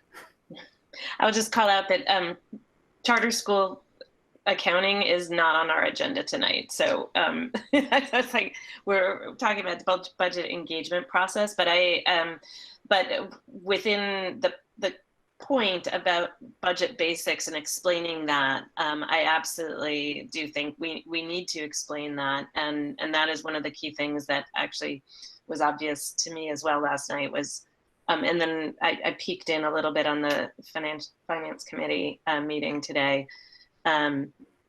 it's a point of lack of clarity across across the community, and especially I think we need to explain that better, also for our counselors there. And when you say the accounting correctly, you mean townwide, not in the school. I think the school district is accounting for it appropriately. You're talking about Yes, yes. as a municipality.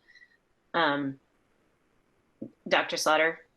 I just will add one tiny thing about it. What I think is really difficult is when you looked at that sort of 2-page sheet that they had in the presentation, where it's got revenues and it's got expenses, you can't discern from that how that adjustment to the school number occurs based on the numbers that are on that page, partly because of the lag in time, but also they represent some things in their sort of first form, like the reimbursement, but the expense side is lumped together with other expenses. So I think it's difficult for anyone, whether they're a counselor or even you guys, to look at that couple of page sheet, and is, they're trying to be economical with the space, and too much detail can overwhelm, but it's difficult and really, quite frankly, impossible to know exactly how they got to the number they got to, because what's on those 2 sheets of paper doesn't fully explain how that number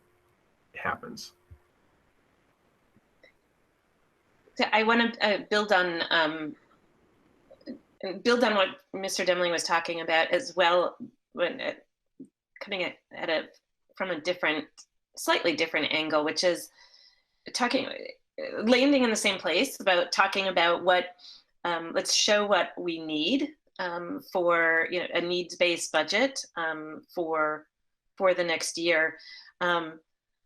But also sort of in thinking through, when we start, we are operating and trying to get into guidance, though there's there's conversations as we talked about last night that happen between now and when we actually get there that might change the guidance based on what we know we need. So I just want to acknowledge that does happen.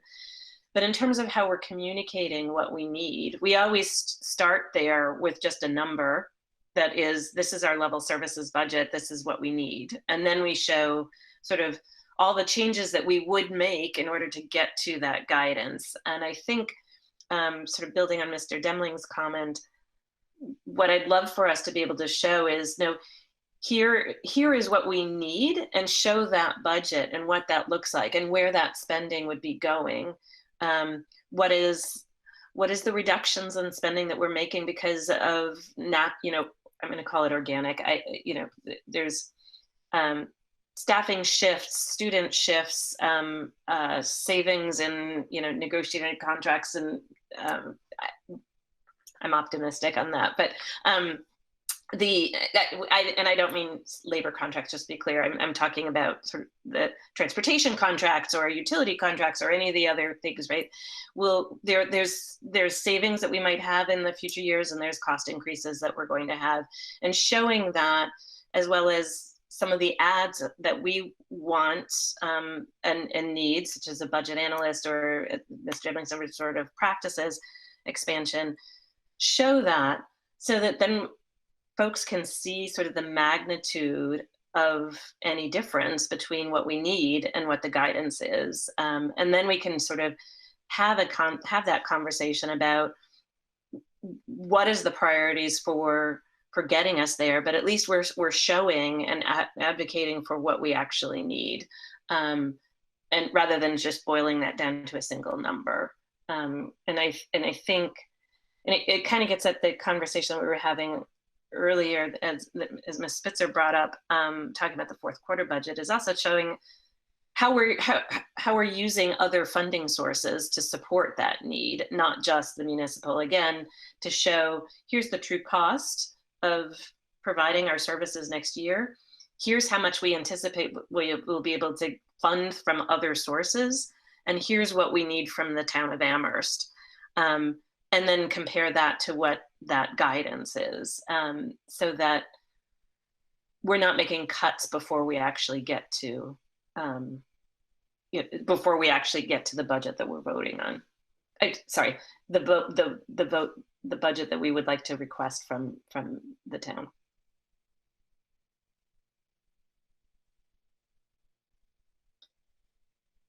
Are there other thoughts on this? Yeah, I would also say my takeaway was, yeah, it wasn't the doom and gloom, so I share that sense, but at the same time, I did look at that and just knowing the that health insurance increase and some of the other increases that I know that we're going to have, there's I can't imagine that we won't have to be making cuts in order to get to that 2.5%. So on the Ms. Spitzer? Was the health insurance increase like a final one, or is it one where they always budget? I mean, I feel like they do the same thing that we do, where not overly, but conservative. And was that a prediction, or was that an actual increase? I'm sorry, I would miss that piece. Dr. Slaughter? So I think at this point, it's sort of an estimate on past history, sort of where we've been, that sort of thing. They probably had some preliminary conversations with our health insurer a little bit about where rates might go. If memory serves, I think over the course of the next 6 weeks or so, they'll fine tune that, and the health insurance will sort of be more formal about what they think the number is going to be, and then they'll lock it in a little bit later. But I think they probably had a very preliminary conversation to shape that number at 5%. But it's not, to my understanding, I haven't seen anything relative to that. Usually, when they start to have those more detailed conversations of actual performance, they usually loop me in on that. They have not yet. So I think they're still projecting based on experience and not on numbers that are on the ground right now. Ms. Spitzer? I guess I just wanted to follow up to say, I think some of my more optimistic statements were kind of based on this feeling that it's not fully baked yet. And just as we have been fairly conservative, I think the town is being awfully conservative, especially when we look at the levels of the reserves. So I guess that's what put me, because I fully agree with Mr. Demling, like that I didn't leave there feeling like that. It felt like we might be in a better position to potentially advocate for what we need, given the financial reality this year. Whereas in past years, I think there was no wiggle room to try to advocate for more, because it was such a dire situation and so much uncertainty. So I do feel like we need to advocate for what we need in the same way that both, everybody so far has been stating. And I guess the other thing I want to point out is we shouldn't forget about the capital piece, and that is a piece where we really, Mr. Demling and I were both on JCPC, and that was really dire last year. And and I think we gave up some things that we really did need in our school facilities, in the interest of kind of, just everybody kind of buckling down and doing what they could to deal with the crisis at hand. So I don't want to lose sight of that piece too when we're potentially advocating. For anybody who stayed on last night's meeting for the public forum, just reinforces what you both have said about sort of public sentiment, just tired of schools making cuts and wanting to advocate to keep providing the programs that we are providing today. So in terms of the forum planning, I might suggest that we have an offline sort of ad hoc working group of to work on sort of putting that together between now and whenever we do that. I think we want to have this early in the process, and the question is sort of what is that timing? I sort of look at early December as sort of giving us enough time to sort of get things together, get publicity and the word out about it, and sort of get any presentation. We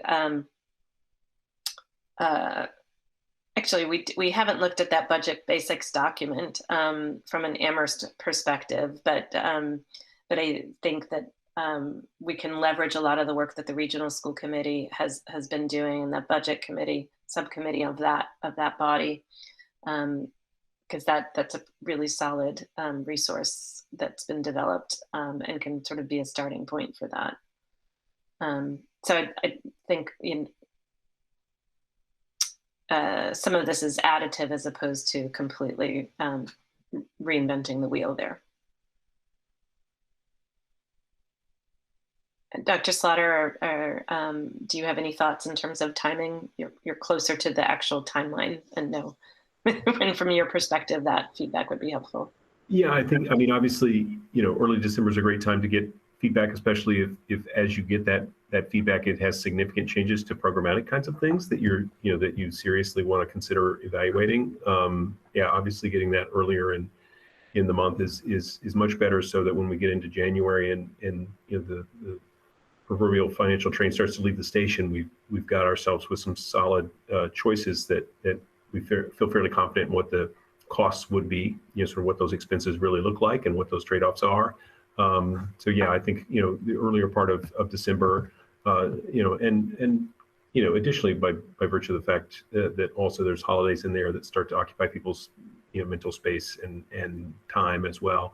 Yeah, I think the first couple of weeks of December are helpful in that regard. One thing I will add, given the feedback at the regional school committee around that budget basics document, I will fine tune that a bit, and make some additions and modifications to that, based on that feedback to kind of bolster it a little bit more, and we'll keep refining that document over time, obviously, but try to get that in front of you, and then more publicly in front of folks, and available for them fairly shortly as well, because I think that helps people to understand the broader context of how and what we work in, and then also gives them a bit of a sense of how to go about thinking about the budget, and then how to make suggestion, or what is involved if you make a suggestion one way or the other, plus or minus, what that ripple effect looks like. Yeah. And I'm hearing a little bit of charter school funding explanation, or charter school tuition. Would it make sense for us to try to do that the week of the 6th of December, so that it's before our December Amherst School Committee meeting? Mr. Demling? Oh, I do think, I agree, this is the window to hit. Once we hit the end of December, turn of the school vacation, people are checked out. So we want to do it before the January budget process kicks up. So this is the window. I mean, if you're talking about that first week of December, that's like 3 weeks from now.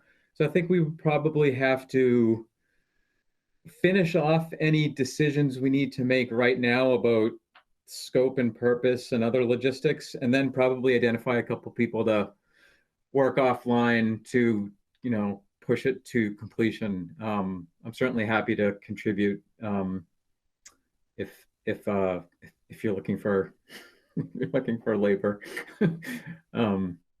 Yeah, I think that's the only challenge, is that we don't have another meeting to then think about all this, and so it's I think as long as we're kind of okay with it being relatively simple and straightforward, I think it's achievable. I think if we wouldn't want to bite off more than we could chew and say, this is going to be the end-all comprehensive explanation of how all budgeting works, and and all that. Yeah, I even think I would love to be able to simply and clearly explain the charter school tuition stuff, but if we can't get to that, not a disaster at this juncture in the process. But yeah.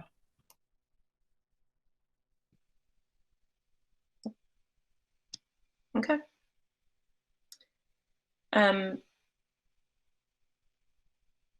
Any other thoughts on timing? So we can look maybe to that week of the 6th and look at possible dates in there, so that then for our December 14th meeting can be sort of debriefing on that a little bit. I might, unless there's other volunteers who are passionate about this might suggest that I as chair and Mr. Demling as vice chair work together with Dr. Slaughter on preparing for that. Does that work for folks? Okay. Excellent. Any, Ms. Spitzer? Well, Mr. Demling suggested we needed to define the scope. So will the two of you then be deciding on the scope of the forum? I mean, when we say it's going to be a budget forum, are we looking for explaining the budget to those in attendance? Because I hear that as one of the goals, but I think it's also going to hopefully be receiving some input on both. Would it be both the operating and the capital that we'd be looking for? And I think maybe providing some context for both of those and some of the kind of guardrails would be really, really good. Yeah. Yep. And then I guess I just always feel like with these things, and I know people can do public comment, but if there's a piece that's easy for folks to show up and speak, but I also just wonder if we should open up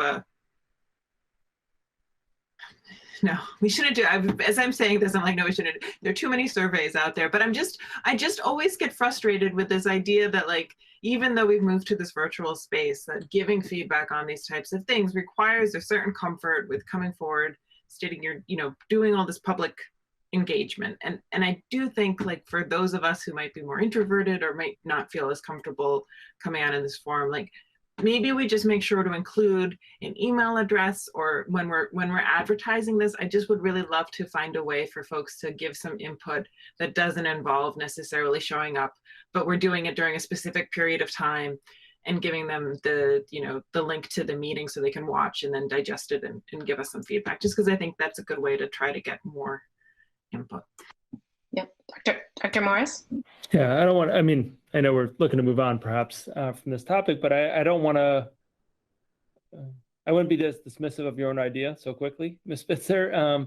I think there is some value. I think for exactly the reasons you cite, we tend to hear from a subset of the population who has, for all the reasons, I'm not going to repeat what you already said. I think I'm with you. So I know there are some districts that do some degree of surveying. I think for me, the concern isn't the survey, it's how the use is, right? It's not necessarily a vote. It's a lot easier to talk about certain programs or certain kids' experiences than it is to talk about others. And, the best survey still won't get to everyone. So, but I think expanding the realm of folks who can participate is always a good thing. So I'm not making a decision, but I just think, when we have that conversation about a budget forum, I'd like to at least have that as part of the discussion. Because I wouldn't want to dismiss that out of hand. Yep, totally. I was nodding also while you were saying that, Ms. Spitzer. I was thinking, I think that's a great suggestion to give multiple ways in for people, in addition to the email public comment that we can take and display during that forum as well. So, but I like that suggestion. Mr. Demling, did you have another thought? No, oh, I thought I saw your hand. Okay. Any other thoughts on that? And I thank you also for weighing in on the scope on that. That was the intent of this conversation. So good, great. So with that, we'll move on. So now we started the meeting on budget. Now we're moving on and talking about engagement. So we'll talk about engagement now on the for sixth grade, the sixth grade move to the middle school, the engagement process there. Yep. So. And I promise this will be briefer. The short story is on the curriculum day, which was election day. I think it was November 2nd.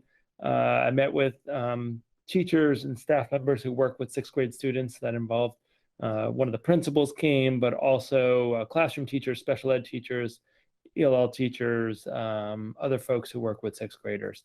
And so it was a really fascinating discussion, lasted about an hour. I have a subset of that group that is willing to work with me, not as much on the content right now, but on the process of engagement. There's a strong interest in engaging not just families and staff members, but also students to be part of the process.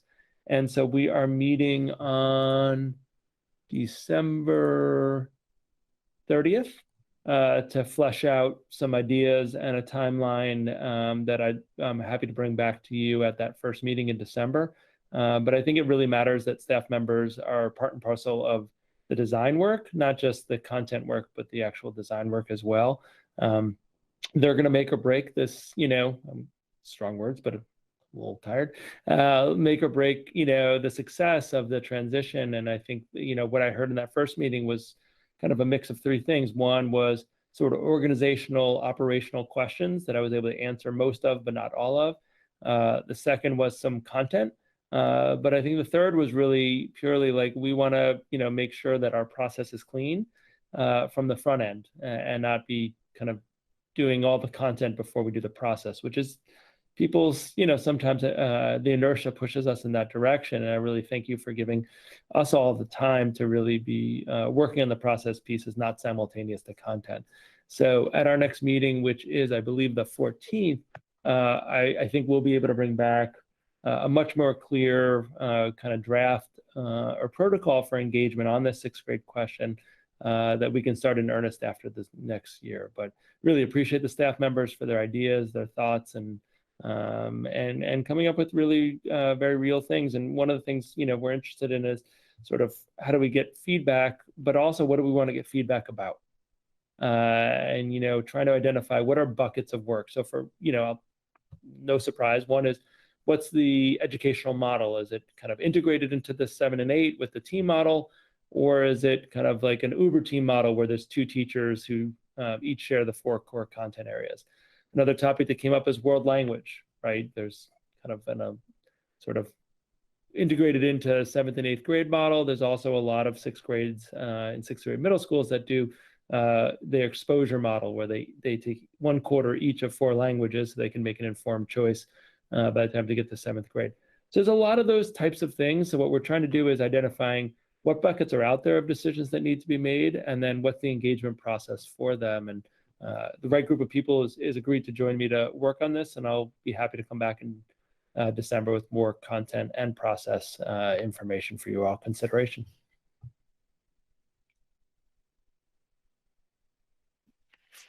Questions or comments?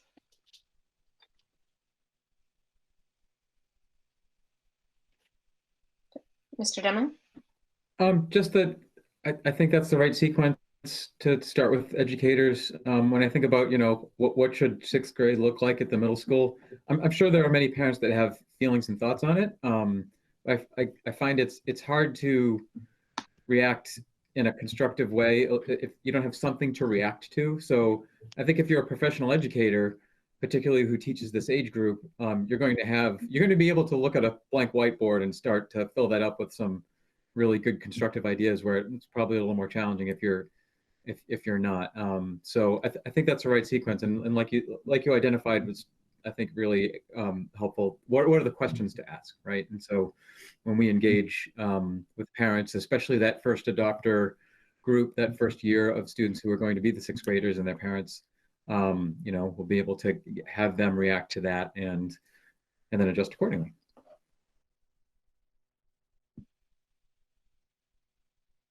Other comments? No? Okay, good.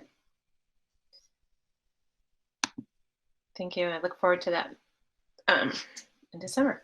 Next up is superintendent goals. And it feels odd that it's the middle of November and we're finally, but we discussed these, looked at these in October. And so tonight we potentially will vote to approve the goals as presented here. So the draft goals that were attached. Yep, and I took, there was some feedback that was able to integrate some of the longitudinal pieces around equity and diversity of our staff members, added the standards and a little more clearly than that first round. And so I was able to make some minor tweaks based on the feedback that I received in the October Amherst School Committee meeting. Open to any feedback if there is any additional feedback tonight.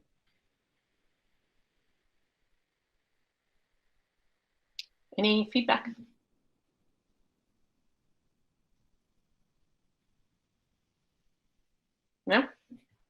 Looks good. Mr. Demling. Sorry. I appreciate the changes. It was a good response to what was requested. So I was 98% ready to vote on these last time. Now I'm 100. So.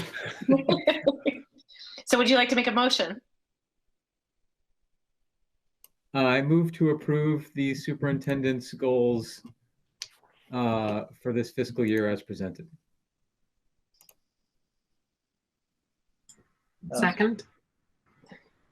Moved by Demling, seconded by Spitzer. I was just going to make sure that I wasn't doing one of them because I seem like I'm doing all of them. But so any further discussion? Seeing none, take a roll call vote. Mr. Demling? Demling, aye. Mr. Harrington? Harrington, aye. Ms. Lord? Lord, I. Ms. Spitzer? Spitzer, aye. And McDonald, aye. The motion passes unanimously. Thank you. Thank you.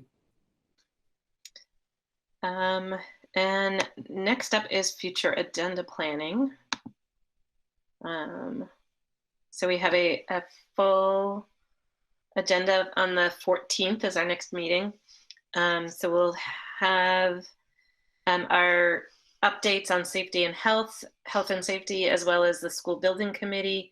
I think potentially we may explore having that as a joint meeting with the school building committee and the designer. Is that correct, or the owner's project manager? Yeah, we'll bring that up in on the meeting on Thursday morning, whether how soon we want to have a joint meeting. But in general, I think the sooner the better. Yeah. We'd asked for spending update on the ESSER funding, FY23 space issues, so planning for next year's space issues.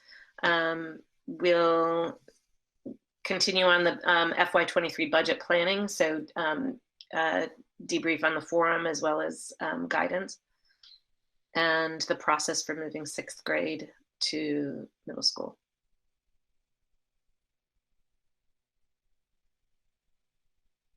So, Dr. Morris? So something else that perhaps we could add to the agenda, whether it's December or January, is and I think I didn't reference this explicitly before, but I think there has been concern that's been expressed for many, many years, actually, frankly, every year that I've been in this district, which is 21, about the challenges of being a school leader in this district. We tend to have, while it's a national trend of significant transiency in school leadership roles, we tend to have more than our share. And, one of the things that we have done is we are working with someone who was a retired principal who does a lot of principal coaching to do a little research on, talking to current and former principals in our district. It's not just an Amherst elementary district thing. So I think that's where I sort of struggle with our 3-district alignment or lack thereof about where this fits. But I do think it's a matter of public interest. Certainly, it's a matter of, for Doreen and myself, of huge interest, and I know of students and families. So I don't know where that fits. The report won't be ready in December. I think it will be ready in January. But having a more broad conversation, the pool is getting smaller for people entering the field. The state has set the licensure and certification regs higher at the exact time as the pool was shrinking, and there are fewer people trying to get certified. So this is not a unique to Amherst scenario. When I talk to my colleagues, it's something that lots and lots of our communities in Western Mass are struggling with and beyond. But I think there are some unique variables in Amherst, and again, that's why you hire someone to interview people and do qualitative research and come back to with what their thoughts are. I don't know what this person will find, but at some point it is something that I do have asked the individual who's doing this to present in a public meeting, because I think it is important information for the school committee and also for our community to consider what are the challenges of being a school leader in Amherst. Are there unique aspects of the job here that don't exist in other places? And the only way you can find that out is by talking to people who are currently enrolled or formerly enrolled in the district, and someone's actively doing that. And so, January may be a better time, because I know the interviewing won't be done and the report won't be ready till January, but I just wanted to put it in the queue based on the brief comment. Thank you, Mr. Demling, for prompting me on the update at Fort River in terms of leadership. But it's something that if we don't have consistency and strength in our school principals, a lot of the work we do at a district level, both frankly ourselves here at the district level and even at the committee level, it all hinges on having strong leaders in schools. If it's not happening at the school level, then I can feel great about doing updates that look great in theory but don't actually happen with kids. So January may be a better time frame for that kind of discussion point, and perhaps Ms. McDonald to talk to the chair of both other committees. One is pretty easy to find for you, and figure out when that could be scheduled. But in all seriousness, it's something that Ms. Cunningham and I talk about all the time. We put a lot of supports in place, a lot of mentoring, external mentoring in place for folks coming to the district, but it is a challenging place to come in to and be a leader, particularly for folks who haven't been in this district before. And so we're putting some resources towards coming up with more information on that, and we'd like to share it with the committee and the community, and perhaps sometime in January. Sorry, Ms. Spitzer, to your point earlier, but it's certainly something that we feel like we'd like to bring to you. I welcome that. I think that would be a great discussion, and yes, we can connect with the other chairs to figure out a joint meeting to go through that. Great. Mr. Demling? So it doesn't have to be next meeting, but if not, then January would be great. So the topic of charter school cost accounting.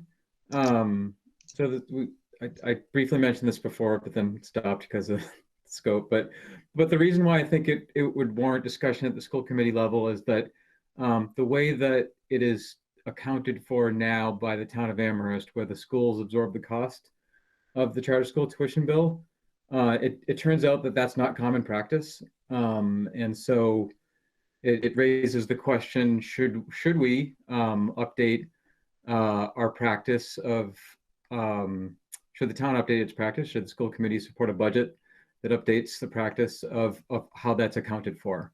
And since it relates to our budget process and we're ramping up with that, I thought it would be worthy of a discussion then. Yep. I penciled that in for the 11th of January. Okay.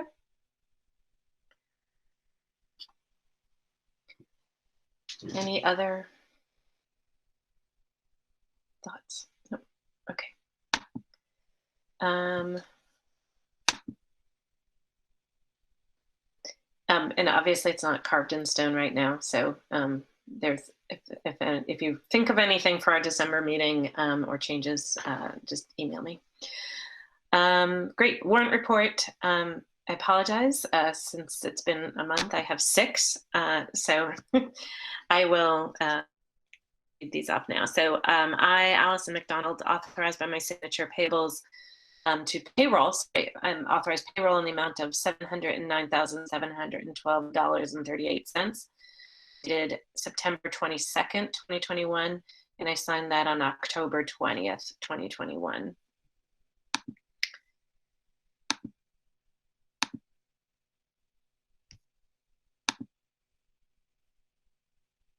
I authorized by my signature to payables in the amount of $295,549.91 for the warrant dated October 8th, 2021. This includes general fund expenses of $177,945.51, revolving fund expenses of $21,275.57, grant fund expenses of $74,400.53, miscellaneous for $297.63, a gift of $239.89, Article 13 in the amount of $11,610.78, and Article 20 in the amount of $7,780, and I signed that also on October 20th, 2021.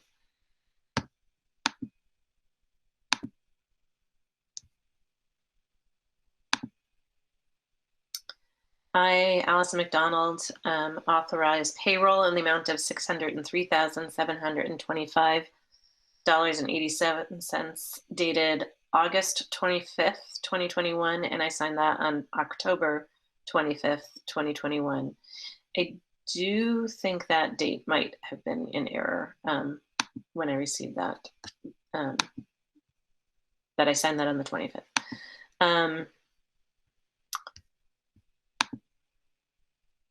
I, Allison McDonald, authorized by my signature payables in the amount of $85,100.58 for a warrant dated October 22nd, 2021. This included general fund expenses of $48,109.94, revolving fund expenses of $19,724.75, grant fund expenses of $3,577.70, miscellaneous in $937.36, a gift in the amount of $197.08, Article 13 funds in the amount of $1,503.74, Article 20 funds in the amount of $11,050.01, and I signed that on October 25th, 2021.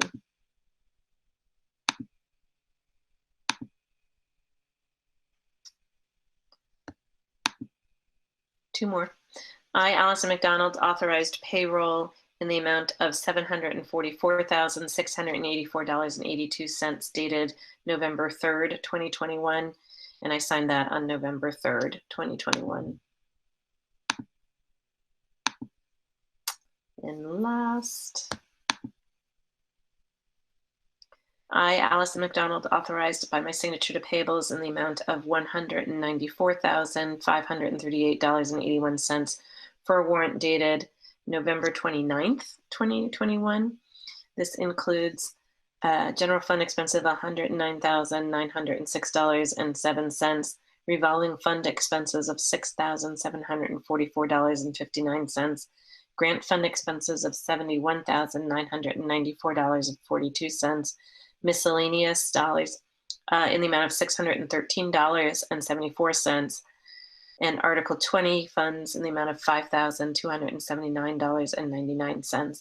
And I signed that on November 6th, 2021. And that is everything. Next up, we have gifts. And those are attached to our agenda. Would somebody else like to read these? I'm happy to give you a break if you'd like. Yes, go ahead, Ms. Spitzer. And again, one of these gifts is from an organization run by my my stepfather. So I feel like I should, I don't know if that's a conflict, but I will declare it now as I read it. Which is, sorry, I should be explicit. It's Reader to Reader Inc. is run by the executive director of Reader to Reader Inc. is my stepfather. So I'm just declaring that. I don't think it's a conflict. If anybody feels like I shouldn't be reading this, I'm happy to, okay.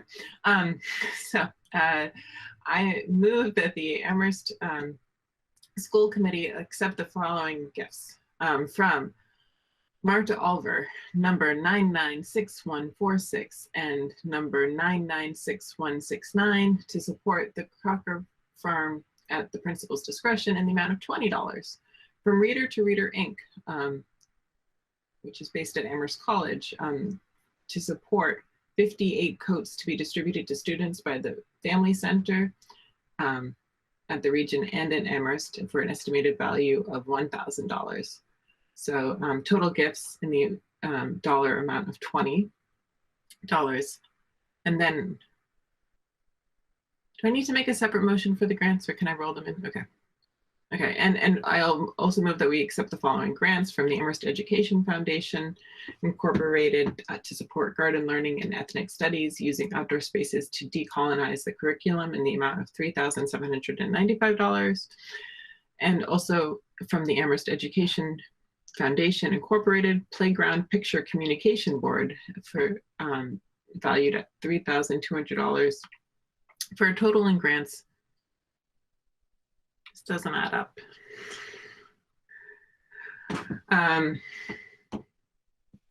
Of $6,995. Thanks. Sorry, that was long-winded. Nice math on the fly. I'll second. Any discussion? Seeing none, I will take a roll call vote. Mr. Demling? Demling, aye. Mr. Harrington? Harrington, aye. Ms. Lord? Lord, I. Ms. Spitzer? Spitzer, aye. And McDonald, aye. The motion passes unanimously. And I will move that we adjourn. Second. Moved by McDonald, seconded by Spitzer, and there's no discussion. So roll call vote. Mr. Demling? Demling, aye. Mr. Harrington? Harrington, aye. Ms. Lord? Lord, I. Ms. Spitzer? Spitzer, aye. And McDonald, aye. Thank you, everyone. Good night.